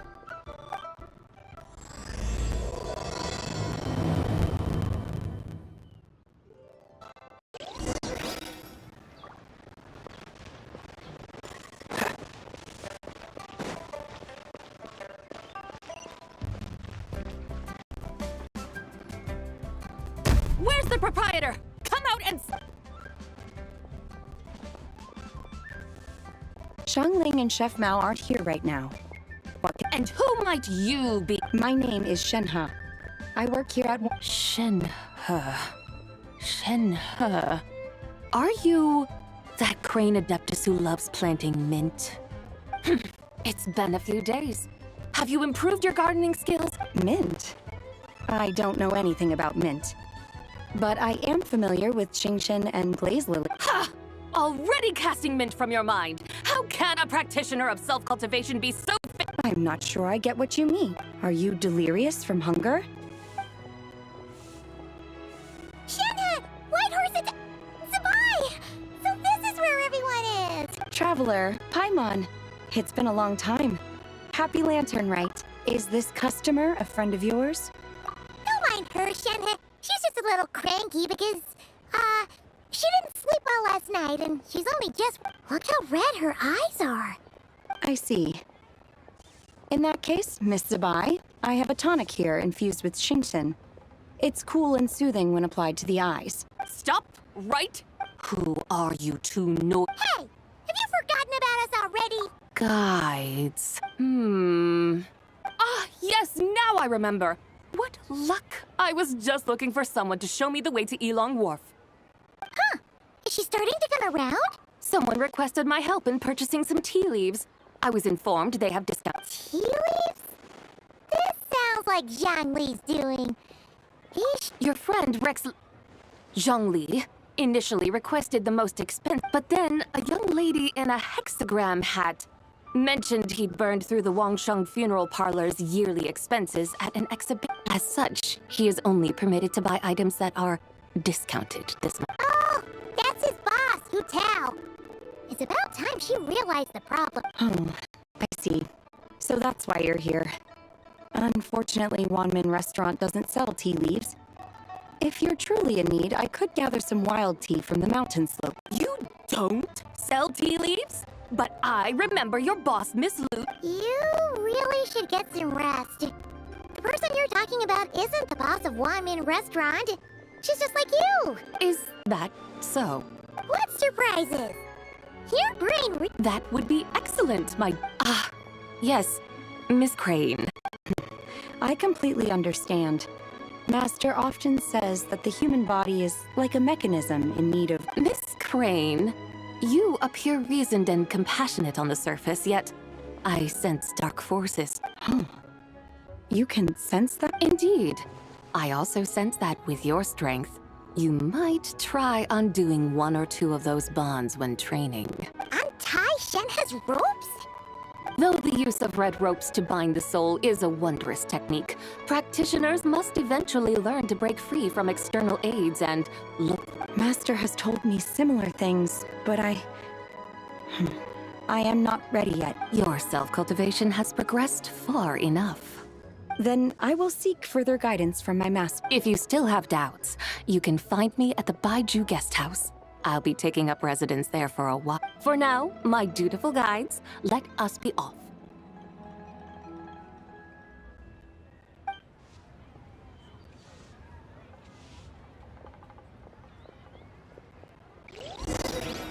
Cheap and tasty chop suey!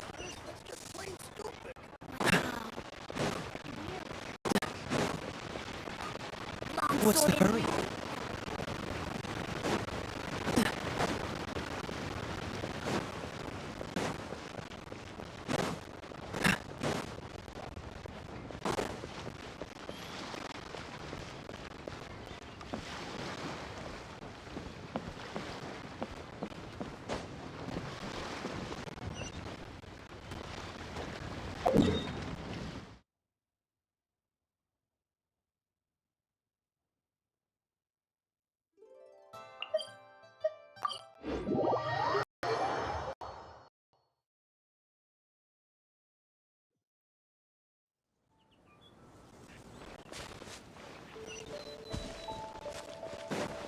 What's the hurry?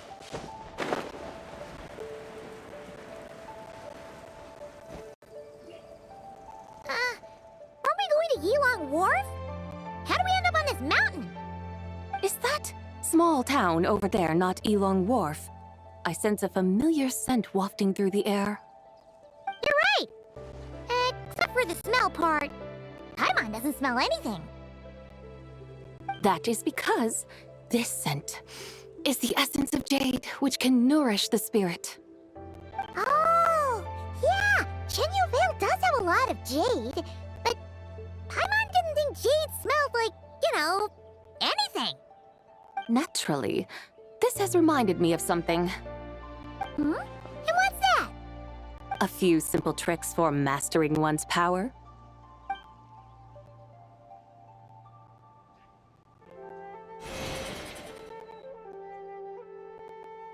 What is that thing? I'm sure you've been to Elong Wharf many times before, but I wonder if you've done so while cruising through the air. You've been such dutiful, dedicated guides, so allow me to offer this fresh experience as recompense. Please step in.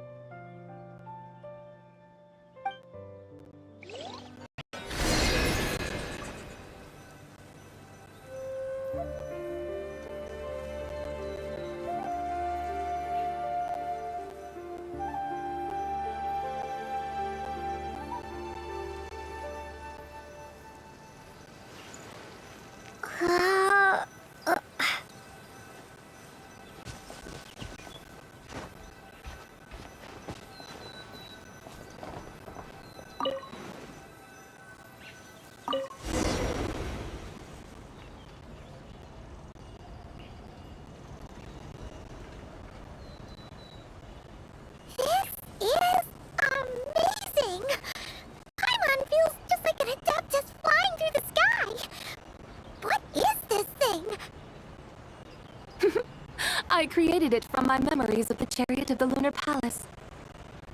Many years have passed since I last laid eyes upon it, so there may be some discrepancies. Nonetheless, it is functionally much the same. A lunar chariot? Wow! Paimon never imagined she'd get to ride in one!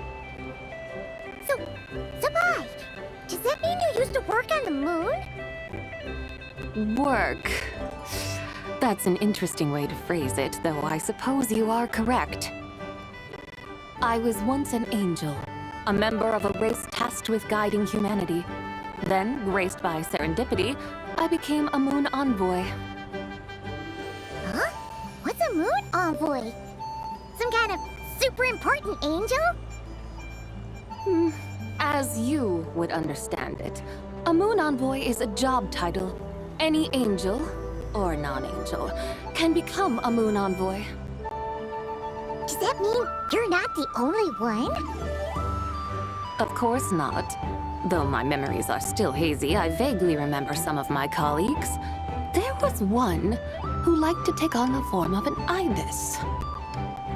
An ibis? Could it be... Can all moon envoys turn into animals? Does that mean Lauma could take that job? She can turn into a deer, and moon chanters are some sort of Luna envoy anyway, right? Moon chanter? I have no idea what those are. Oh, okay then.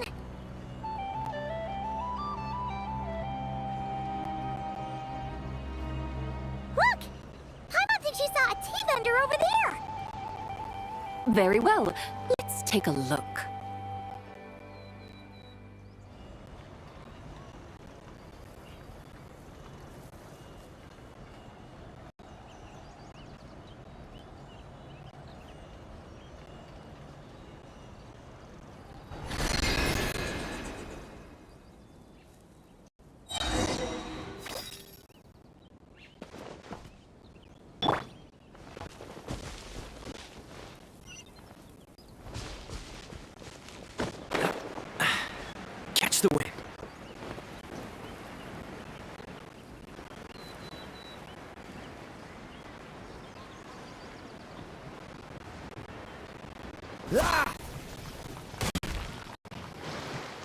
Welcome, please have a look around.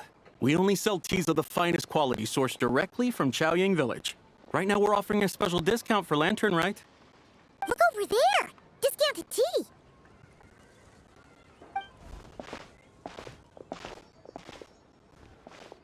Dear customers, are you looking to purchase some tea leaves?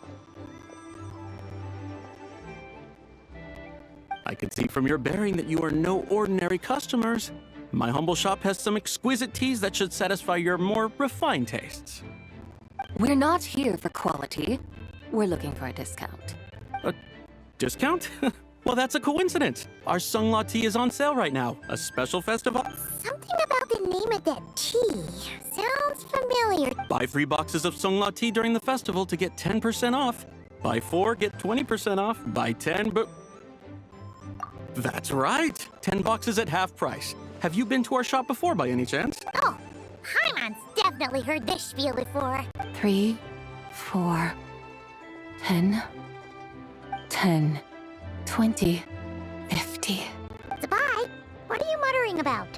When purchasing 3, 4, or 10 boxes, the corresponding discounts are 10, 20, and 50%. The intervals between the two sets of numbers are 1 and 6, and 10 and 30. Look!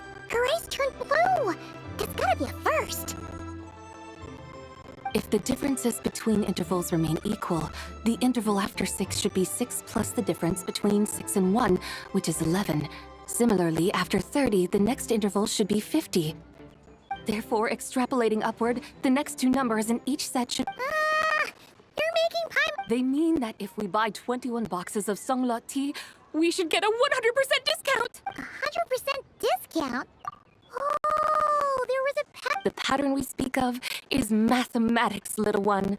A pattern that is always right. That's amazing! You're a shopping genius, ZIBAI! Oh, wait. Something feels off here. I had no idea our shop's discounts were tied to the laws of nature. I've learned so much from you, dear customer. No need to thank me. Now, please give us our 21 boxes of free tea. Wait! What's the matter? Haimon just realized what it is that's not right. It took you long enough. We got the short end of the stick! Think about it. If we don't have to pay when buying 21 boxes, then if we buy even more, the vendor should be paying us money instead, right? Huh? Hey, ZIBAI, work this one out. If we buy 100 boxes, we'd make loads of money, wouldn't we? It stands to reason. Wait a moment, dear customers. Don't you think you're haggling a little too hard? You are the one dictating the discounts. We're simply extrapolating the numerical patterns within. As such, we are hardly haggling. You have a point. However, that's right. I'm so sorry. I just remembered. My supplier didn't come today, so we don't have any tea after all. Such a shame. Terribly sorry about this. Awful luck. Where can we find your supplier? Well... Not to fret. We'll save you the effort and go straight to the source ourselves. Well, you see, dear client, the supplier's discount isn't as generous as ours. You won't be able to get the same price from them. Huh? Does that mean they won't pay us for taking their tea? They might not even offer you a 100% discount. How very unfortunate. Nevertheless, as the original supplier, they must offer some sort of discount. Besides, we're not looking to make money. Well, that's great. My suppliers are all tea farmers from Do not worry, we appreciate your generosity. Referring customers to your business partners, even choosing to remain anonymous, the demeanor of a true gentleman indeed. Your business will surely prosper. I hope you're right. Then let us head to Chaoying Village. Do you know the way, my guides? Of course! Just follow us!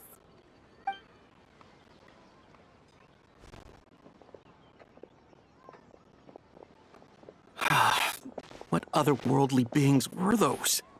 Thank the heavens I managed to send them on their way. I should hurry home and pray to the White Horse Adeptus. May she bless me such that I never encounter such customers again.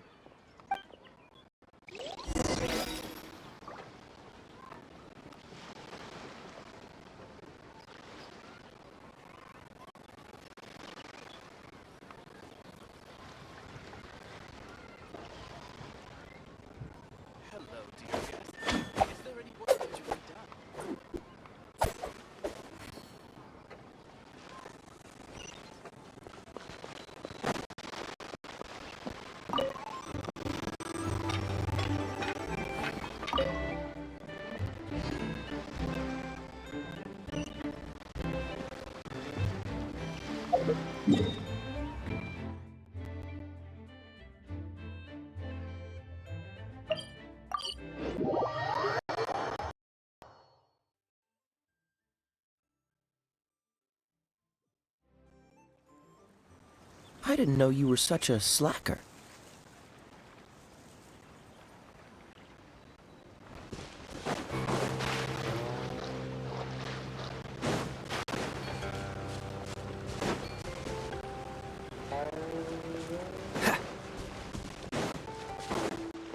I'm sure next year's income will be higher than ever.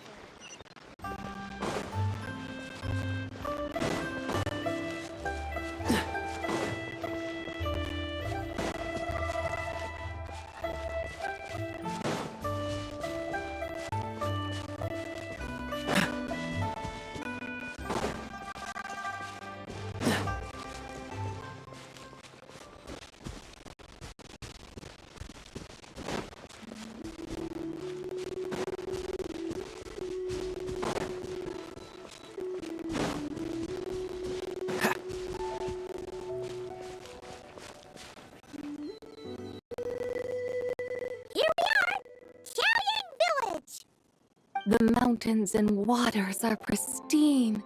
They embody the beauty of heaven and earth. It's a good-looking place, all right. But it's hard to enjoy the scenery when Paimon can't stop thinking about all that tea-buying Mora we're missing out on. Should fate dictate, Mora will find its way to you sooner or later. Well, Morak certainly finds us often enough. He even sought us out in person this lantern rite. For now, let's look around and see if any tea farmers are selling their crop. We'll be able to see more clearly from up high. Let's take to the sky and enjoy the beautiful scenery while we're at it.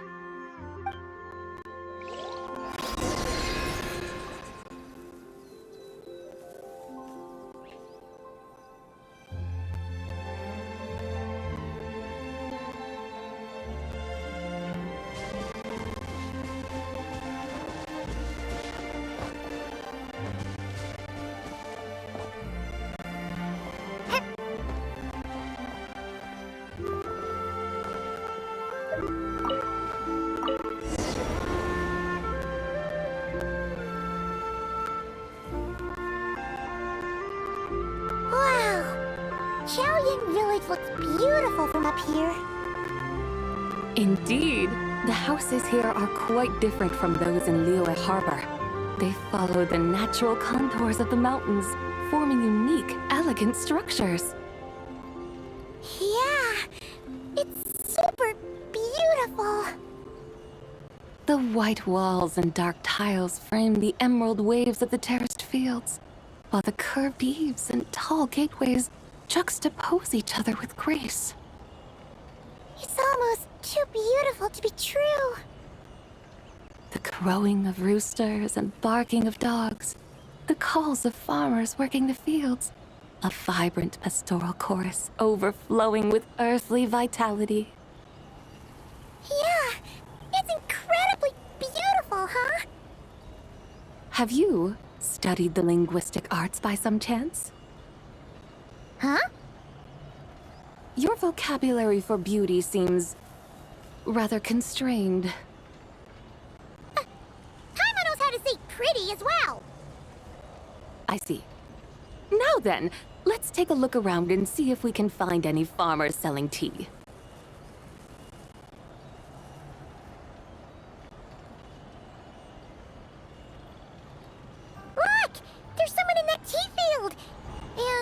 They look kind of familiar. Wait, is that Lu Xiangxiang? And who is that? Oh, you'll remember her once you see her up close.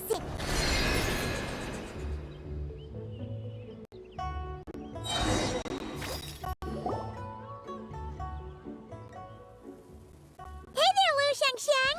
It really is you! Huh? Paimon, Traveler, and the White Horse Adeptus. Fancy seeing you here. The White Horse Adeptus has a name now. You can call her ZIBAI. And you are... Wait. Don't say anything about food poisoning or fish. You're the young lady who wanted to rise above the rest, are you not? Yes, that's me. But I'm in a bit of a state right now. At best, I can say I've fallen below them. Fallen below them?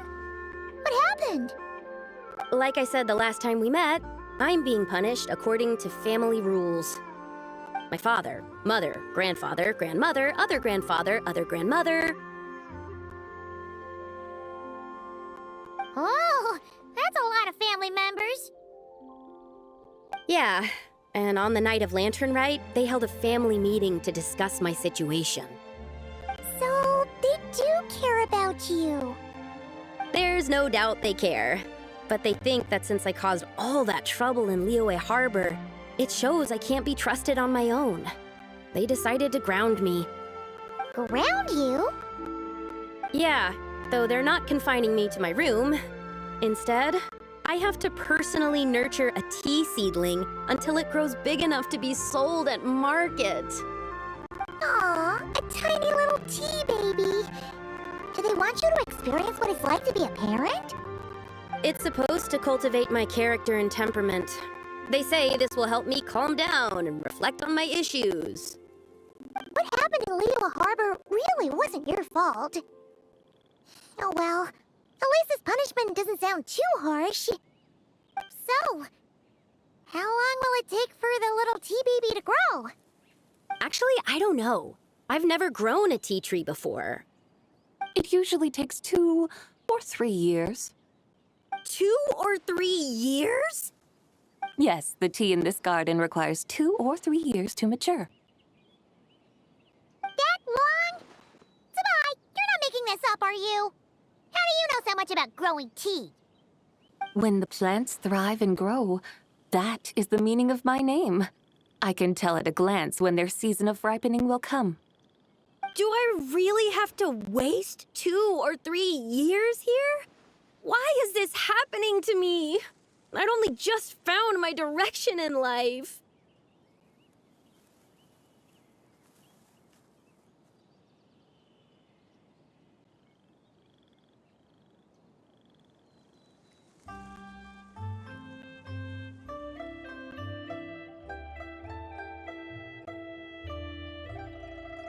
Yes! During the night of Lantern Rite, I heard many people reciting poems from Long Gone in praise of the moon. In that moment, I suddenly felt a great sense of pride. I mean, I helped excavate cultural artifacts from Long Gone, so I contributed to the revival of these poems too, right? So I decided to stay with the archaeological team. I want to unearth even more history. I see. And are you sure that's what you want to do? If you don't achieve anything significant in the years to come, will you still enjoy it? Yes, because archaeology gives me that boom shakalaka feeling. Wait, did Xiangling teach you that?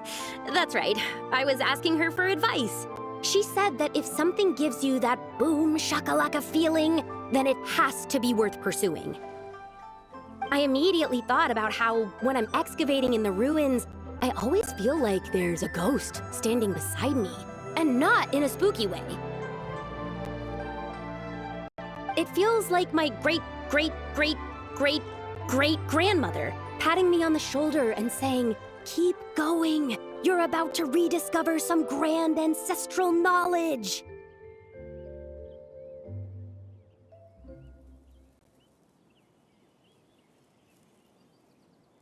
Right? It feels like I've made some kind of connection with my ancestors. Isn't that amazing? Since you've made up your mind, you should give it your all. And I'd love to, but I'm still grounded. Run away, summon up a little boom shakalaka, and leave the tea garden behind. Flee this village. That might be going a bit far. You don't want to lead others astray, ZIBAI.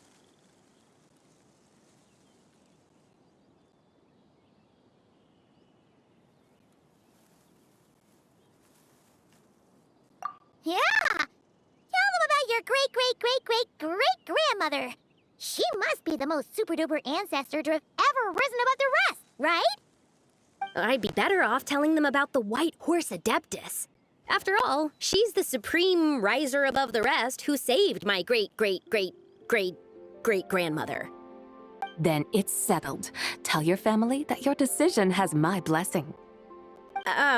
Thank you, ZIBAI, but I don't think cosplay is going to work on them. They won't listen.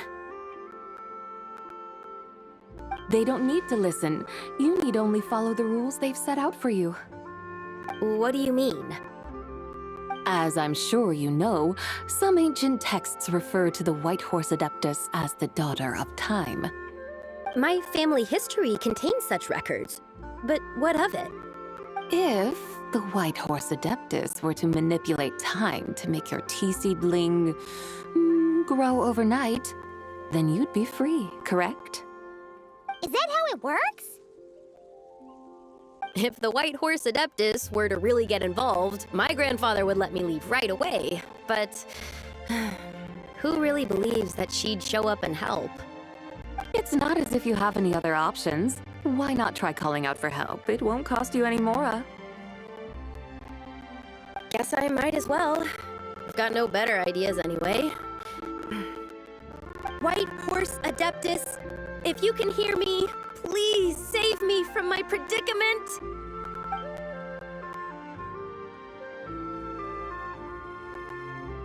Ugh, nothing happened. Perhaps the White Horse Adeptus has already heard your prayer. Why not come back here tomorrow? By then, the seedling you planted may well have grown it. Thank you, ZIBAI, for trying to comfort me. I do feel... But can't you really do something like that? Oh, it's getting late. Why don't you all stay at my house tonight? My family may be strict with me, but they're always welcoming to... That sounds great! Let's get some sleep and then come back here tomorrow to see if...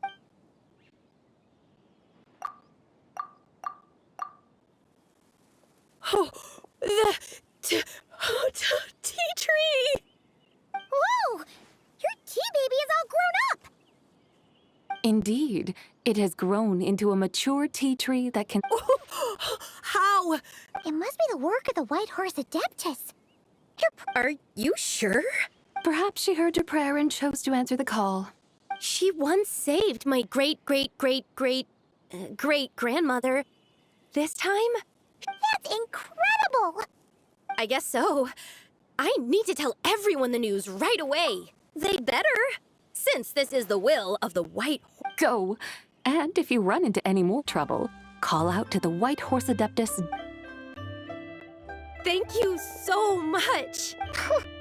I really thought you were going to use adeptal energy to make the tea baby grow, ZIBAI. When an Adeptus exerts effort, consuming their energy, is that not using adeptal energy?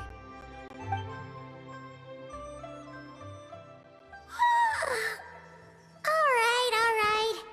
What are we doing out here in the middle of the night? We're here to help Lu Xiangxiang fulfill... Can you really make the tea baby grow? It won't be easy, but there are ways.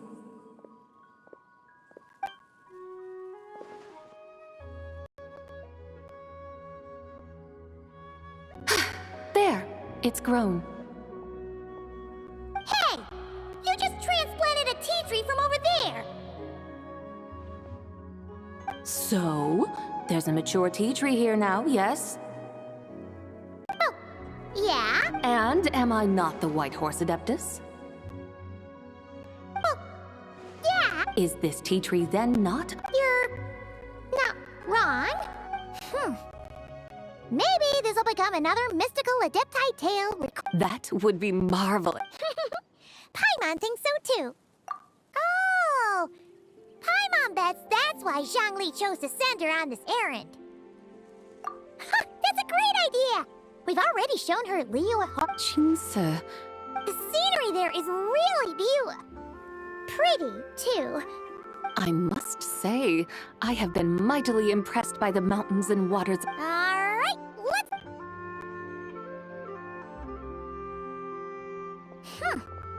Paimon can't help feeling like we've forgotten something. Pay it no mind. I've already forgotten more than you will ever know. Alright.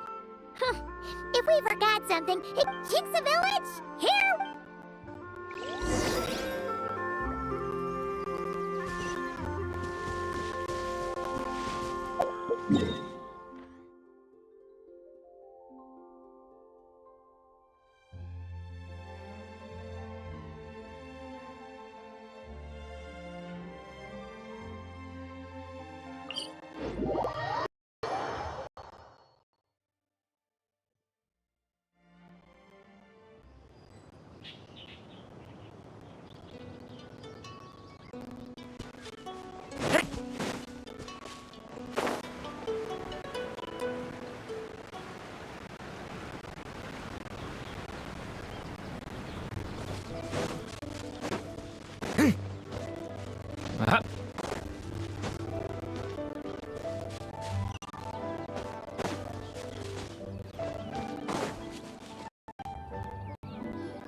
We should plant cucumbers.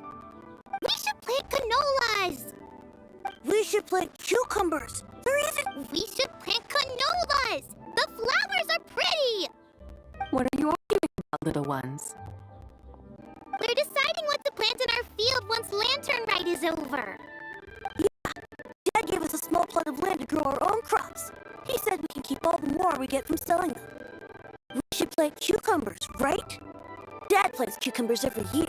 We should plant canolas. We can press the seeds for oil. It smells good and sells for a good price. Ah, an agricultural debate. This should be easy to sort out. Granny, are you a farmer? Could you... Granny? What did you just call me? Oh no, her eyes are gonna turn red again. It's just... my granny smells really nice. Sorry. Auntie? Oh, all right. You little rascals. Using priceless land like this just for cucumbers and canolas? What a waste of heaven's gifts! Huh? What should we plant? With the coming of spring, when all things awaken, the fields should be sown with the 5 grains. What are those? The 5 grains are life's staples, the heart of the people's table. I notice the people here mostly eat rice, so that, based on the local climate and soil, seedlings plant. When autumn comes, you can plant a second crop, with time still to harvest it before the rice you harvest can be sold at market or kept in your stores. It's a far better choice than cucumbers. Oh, but Big Sister ZIBAI, I like canolas. That's no issue. It is unsuitable for continuous cropping in any case.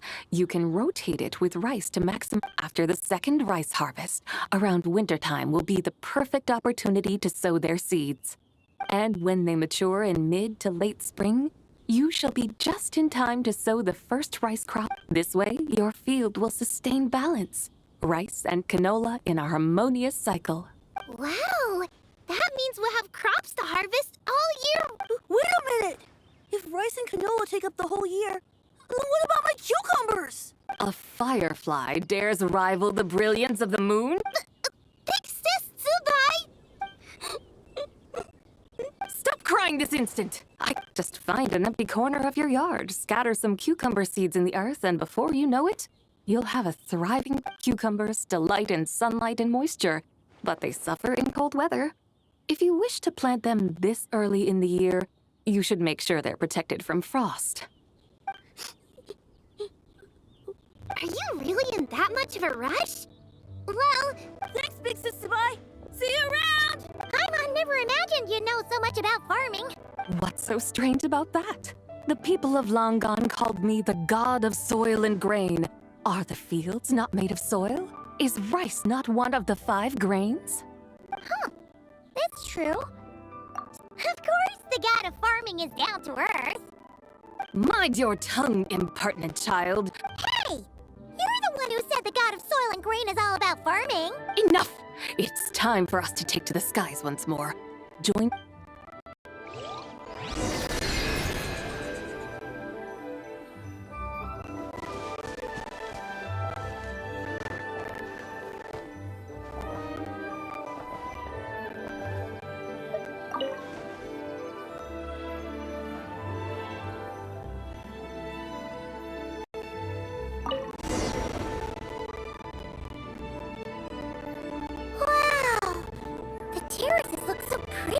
Here.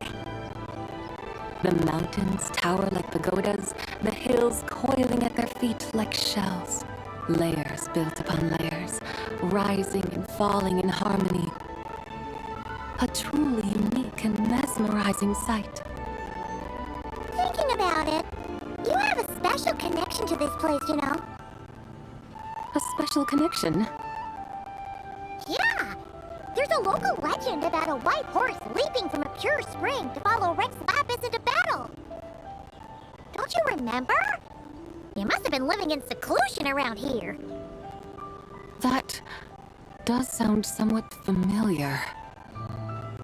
Oh, and if we keep going up this way, we'll reach a super duper spooky spot. You might have a connection to that place too. There's an ancient array that seals away the remains of a fallen god.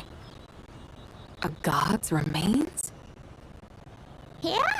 The people of Liyue turned that story into an opera called The Sanctification of Tao Do. Does that ring any bells? Tao Do. Huh. The 7 and 8 gates array. That's right, that's right! You do remember! Buna, the god of the underworld, who could pacify the forces of life and death. Huh? So, Tao Do had another name? Let's go take a look.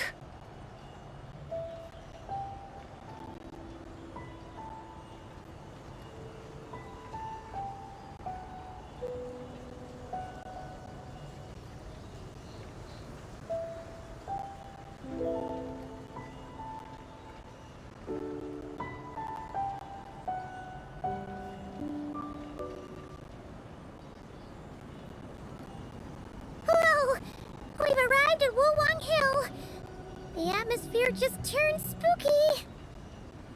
I can't help but feel there's something strange about this friend you haven't seen in ages. Huh? Paimon thought she heard someone's voice. Let's head down and check it out.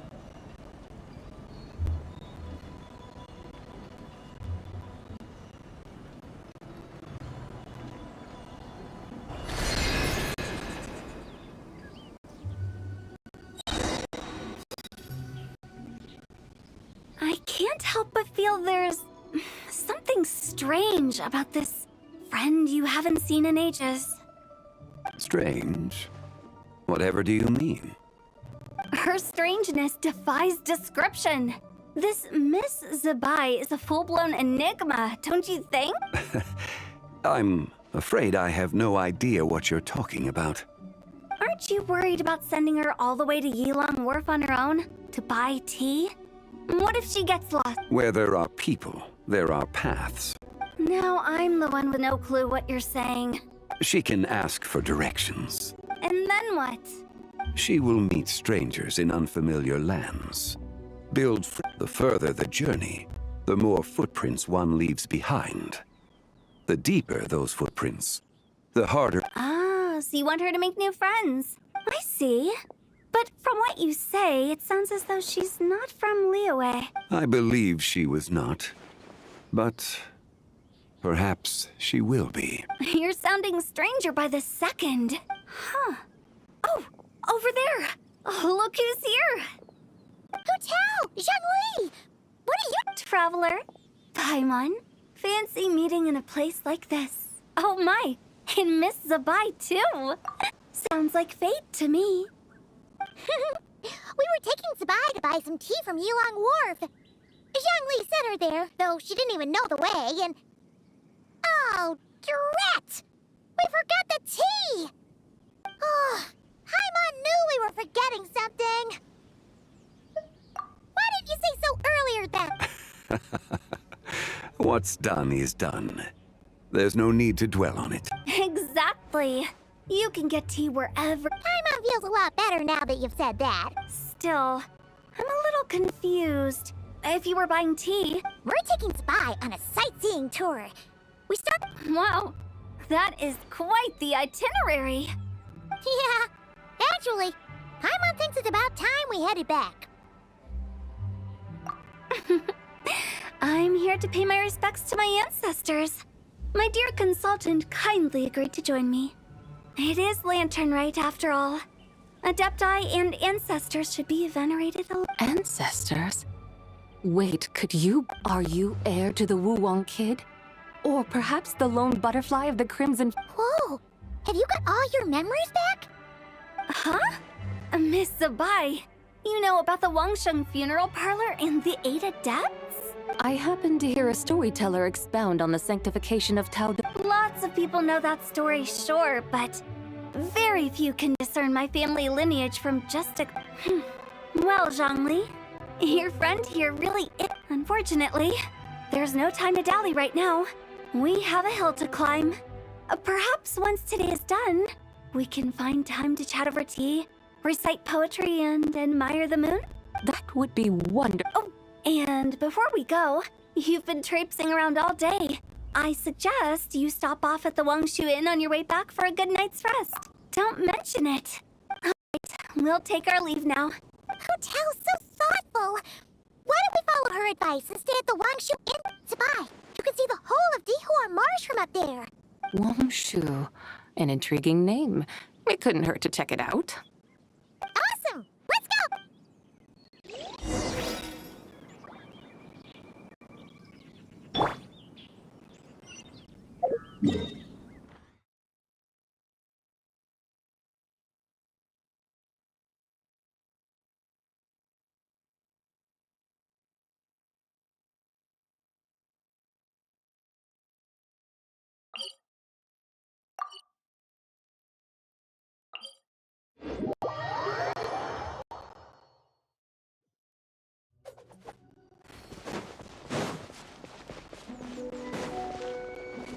What's the hurry? Ha. What's the hurry?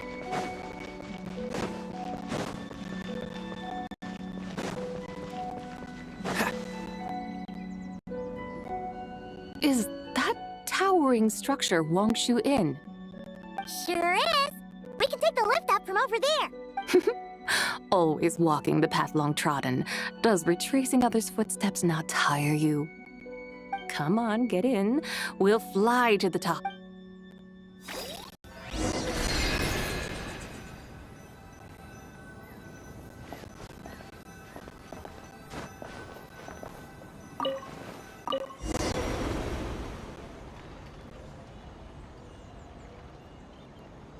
Are we really going to fly up to Wangshu Inn?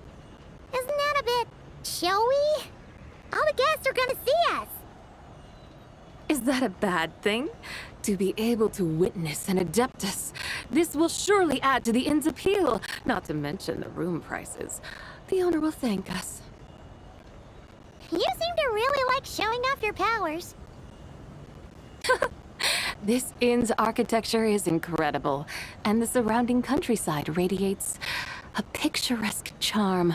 No wonder the new proprietor of the Baiju guest house thinks he can't compete and has decided to change his own establishment's name.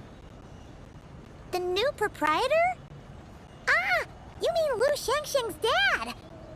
So you know about that, too. Personally, Paimon thinks it should go with something like Rex's Rest. That's a contender's name if Paimon's ever heard one. A fitting name indeed. You think the guest house should change its name too? Paimon kinda thought you'd say something like, "Such sacrosanct traditions must never change." Time flows ever onward. Why should the rules of yesterday be carried forward into the world of tomorrow? The people of today should determine what is to be kept. Huh. You're not as old-fashioned and stuffy as Paimon thought.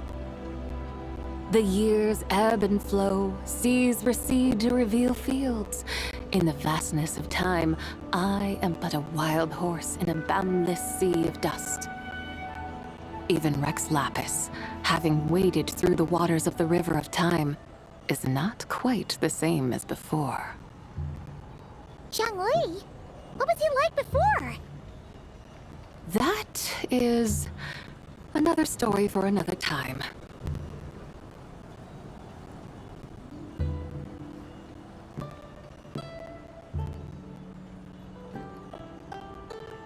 We have arrived.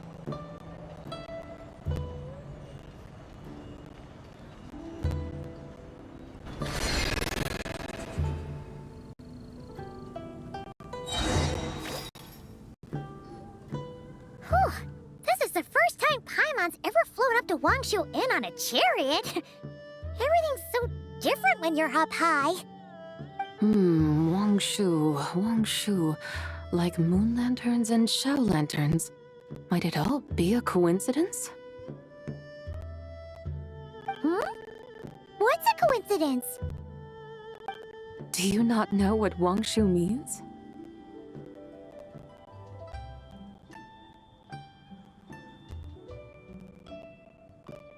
Wangshu can refer to the moon, but its original meaning is actually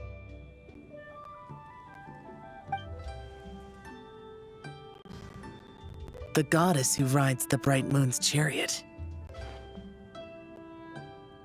And you must be the conqueror of demons. Xiao! Paimon was wondering if we'd disturbed you by flying down from the sky. Not at all.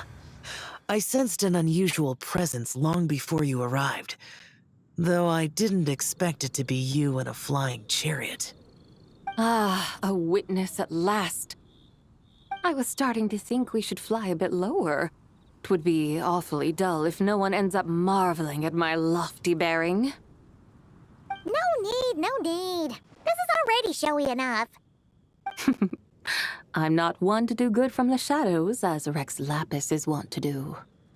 Then you must be...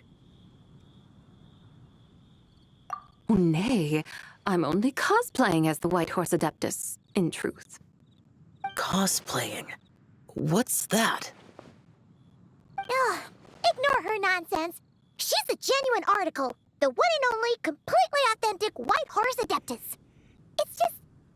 Xiao, did Xiangli see anything about her being a teensy bit... not quite right? Mental instability, perhaps? Did Xiangli tell you that? No, this is my own speculation. Well, you pretty much hit the nail on the head. It's like her brain's filled with a bunch of slimes right now. All gloopy and messy. There's a hot-tempered pyro slime, a math-obsessed hydro slime, and a mischievous little animo slime. But don't tell her Paimon said that, or she'll come and tell us all off. You white-haired rascal! Do you think I can't hear you? Uh-oh! We're in for it now! White Horse Adeptus. You must be weary from your journey. Why not take a rest? Oh, yes! You must be hungry, right, ZIBAI? How about we get some food? Oh, the chef here is incredible!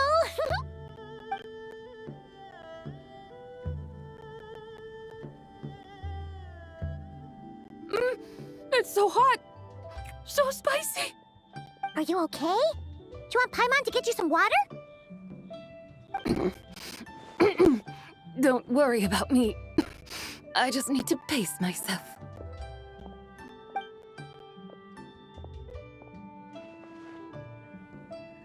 So, regarding your friend and her condition, does even the Lord of Geo have no solution?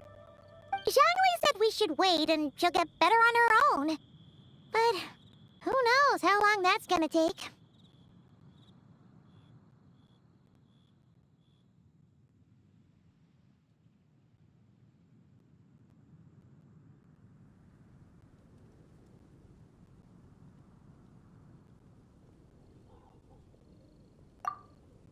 Is that why her personalities change so easily? Paimon thinks that has something to do with her 3 deadly selves. Zhangli told us that the deadly selves are impure, affecting living things that get too close. The White Horse Adeptus's remnant spirit was attached to the deadly selves for a long time. It makes sense that her temperament and memories would have been influenced by them. But Paimon still doesn't really understand what the 3 deadly selves actually are. Paimon, as you do not practice self-cultivation, I cannot help you fully understand. But you can think of them simply as emotions and desires.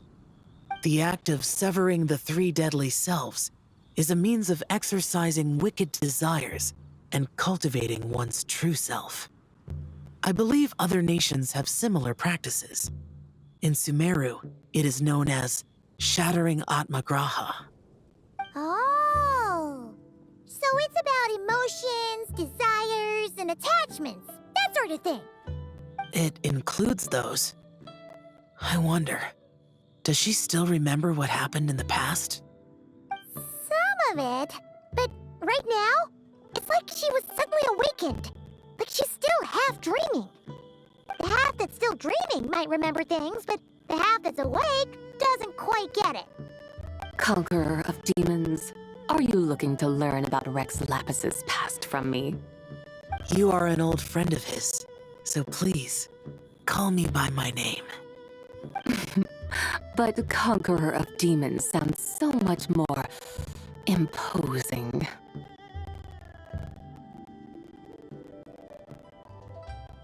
In days of yore, he was the Lord of Geo, Heaven's Star. Huh? You said the same thing the day you came back! But what does it mean?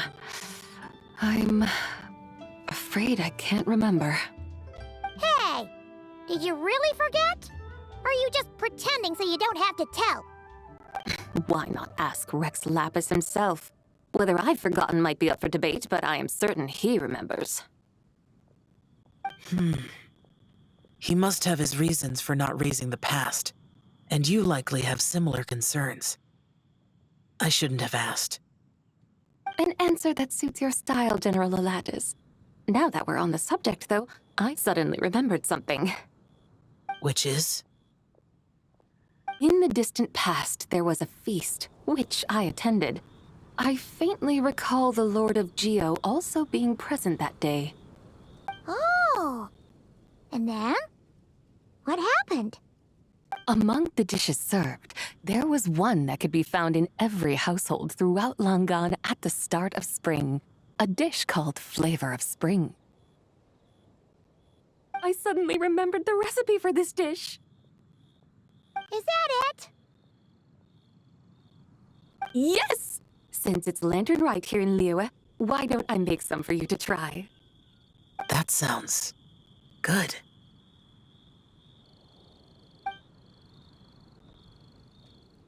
Wow! It might not have been the story Paimon was hoping for, but this looks delicious! The spring breeze stirs. Now is the perfect time to savor this dish. My dutiful guides have gone to great trouble to show me around Liyue. And even the Conqueror of Demons has graced us with his presence. I feel deeply honored. This Flavor of Spring is my way of expressing my gratitude. There's no need for such grand words.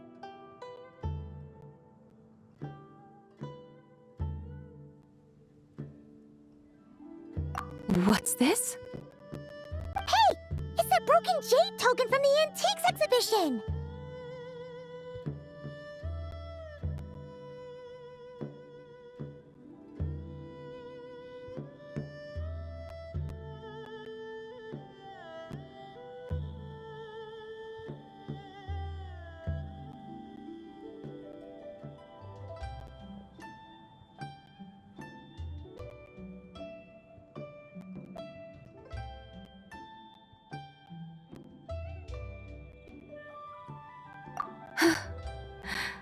Indeed. This was once an Adepto treasure of mine. I'm amazed it ended up in your hands. Alas, it serves little purpose now in its fractured state. Please, keep it as a memento. Oh, that's a shame. Can't we fix it? This is the way of the world.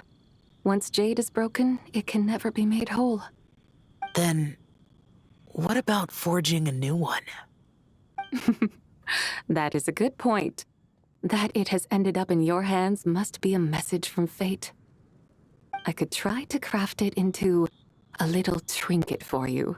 One that might prove useful on your journey. Ooh, what sort of trinket?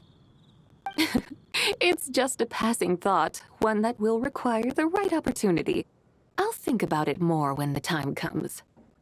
Now that we've had our fill, we should get some rest. Tomorrow we return to Liyue Harbor, where I'll have need of your guidance once more.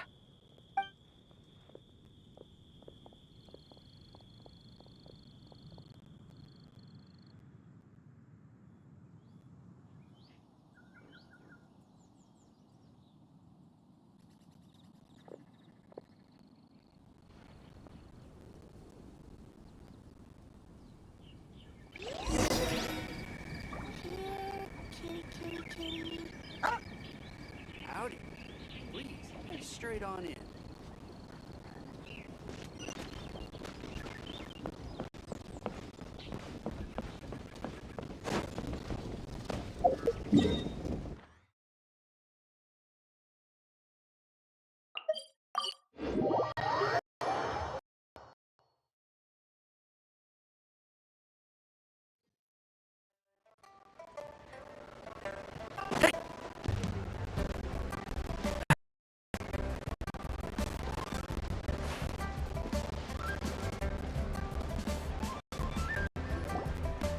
Chi-Chi, the lantern ride is almost over.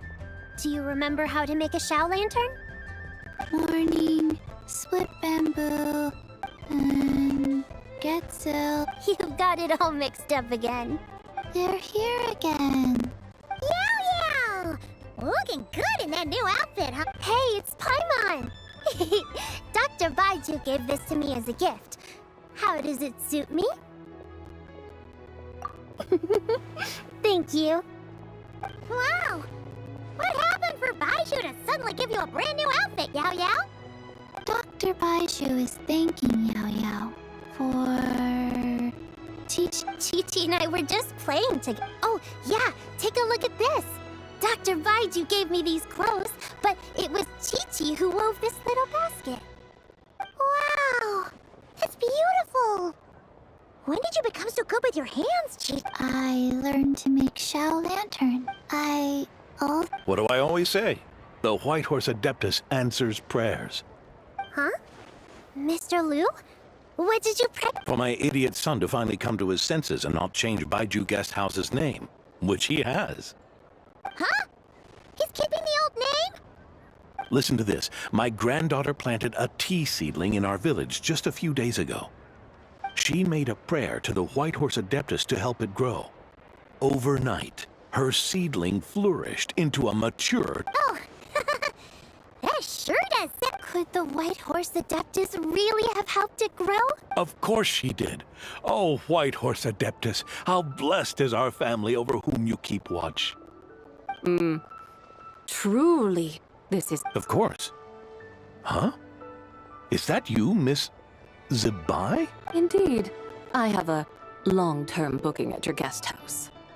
Yes, I recall. Mr. Zhongli said to charge your expenses to the Wangsheng funeral parlor, if I remember correctly. That's Zhongli. Always making trouble for poor Hu Tao. I noticed when you were here last that you bear a striking resemblance to the pictures of the White Horse Adeptus in my family. Perhaps fate has had a hand in our meeting. And a glad meeting it is, Miss ZIBAI. Now, why don't I gift you some tea from my garden to celebrate? We grow Sunglaw tea there, and it has quite the reputation. Oh! Sunglaw, buy 10 bucks. Buy 10 boxes, get half off? Don't be silly. This is a gift. It's free. Woohoo! Nice! Thank you so much, Boss Liu. There's no need to thank me. You're a visitor from out of town, which makes you an honored guest. Make yourself at home. Lantern Rite may have ended, but the streets are still bustling with activity. Make sure to take everything in, meet some new friends, and enjoy your time here. And that goes for you kids as well. Happy Lantern Rite. Got it, Mr. Liu. Happy... Lantern Rite. Yeah! Happy Lantern Rite, everyone! Happy Lantern Rite.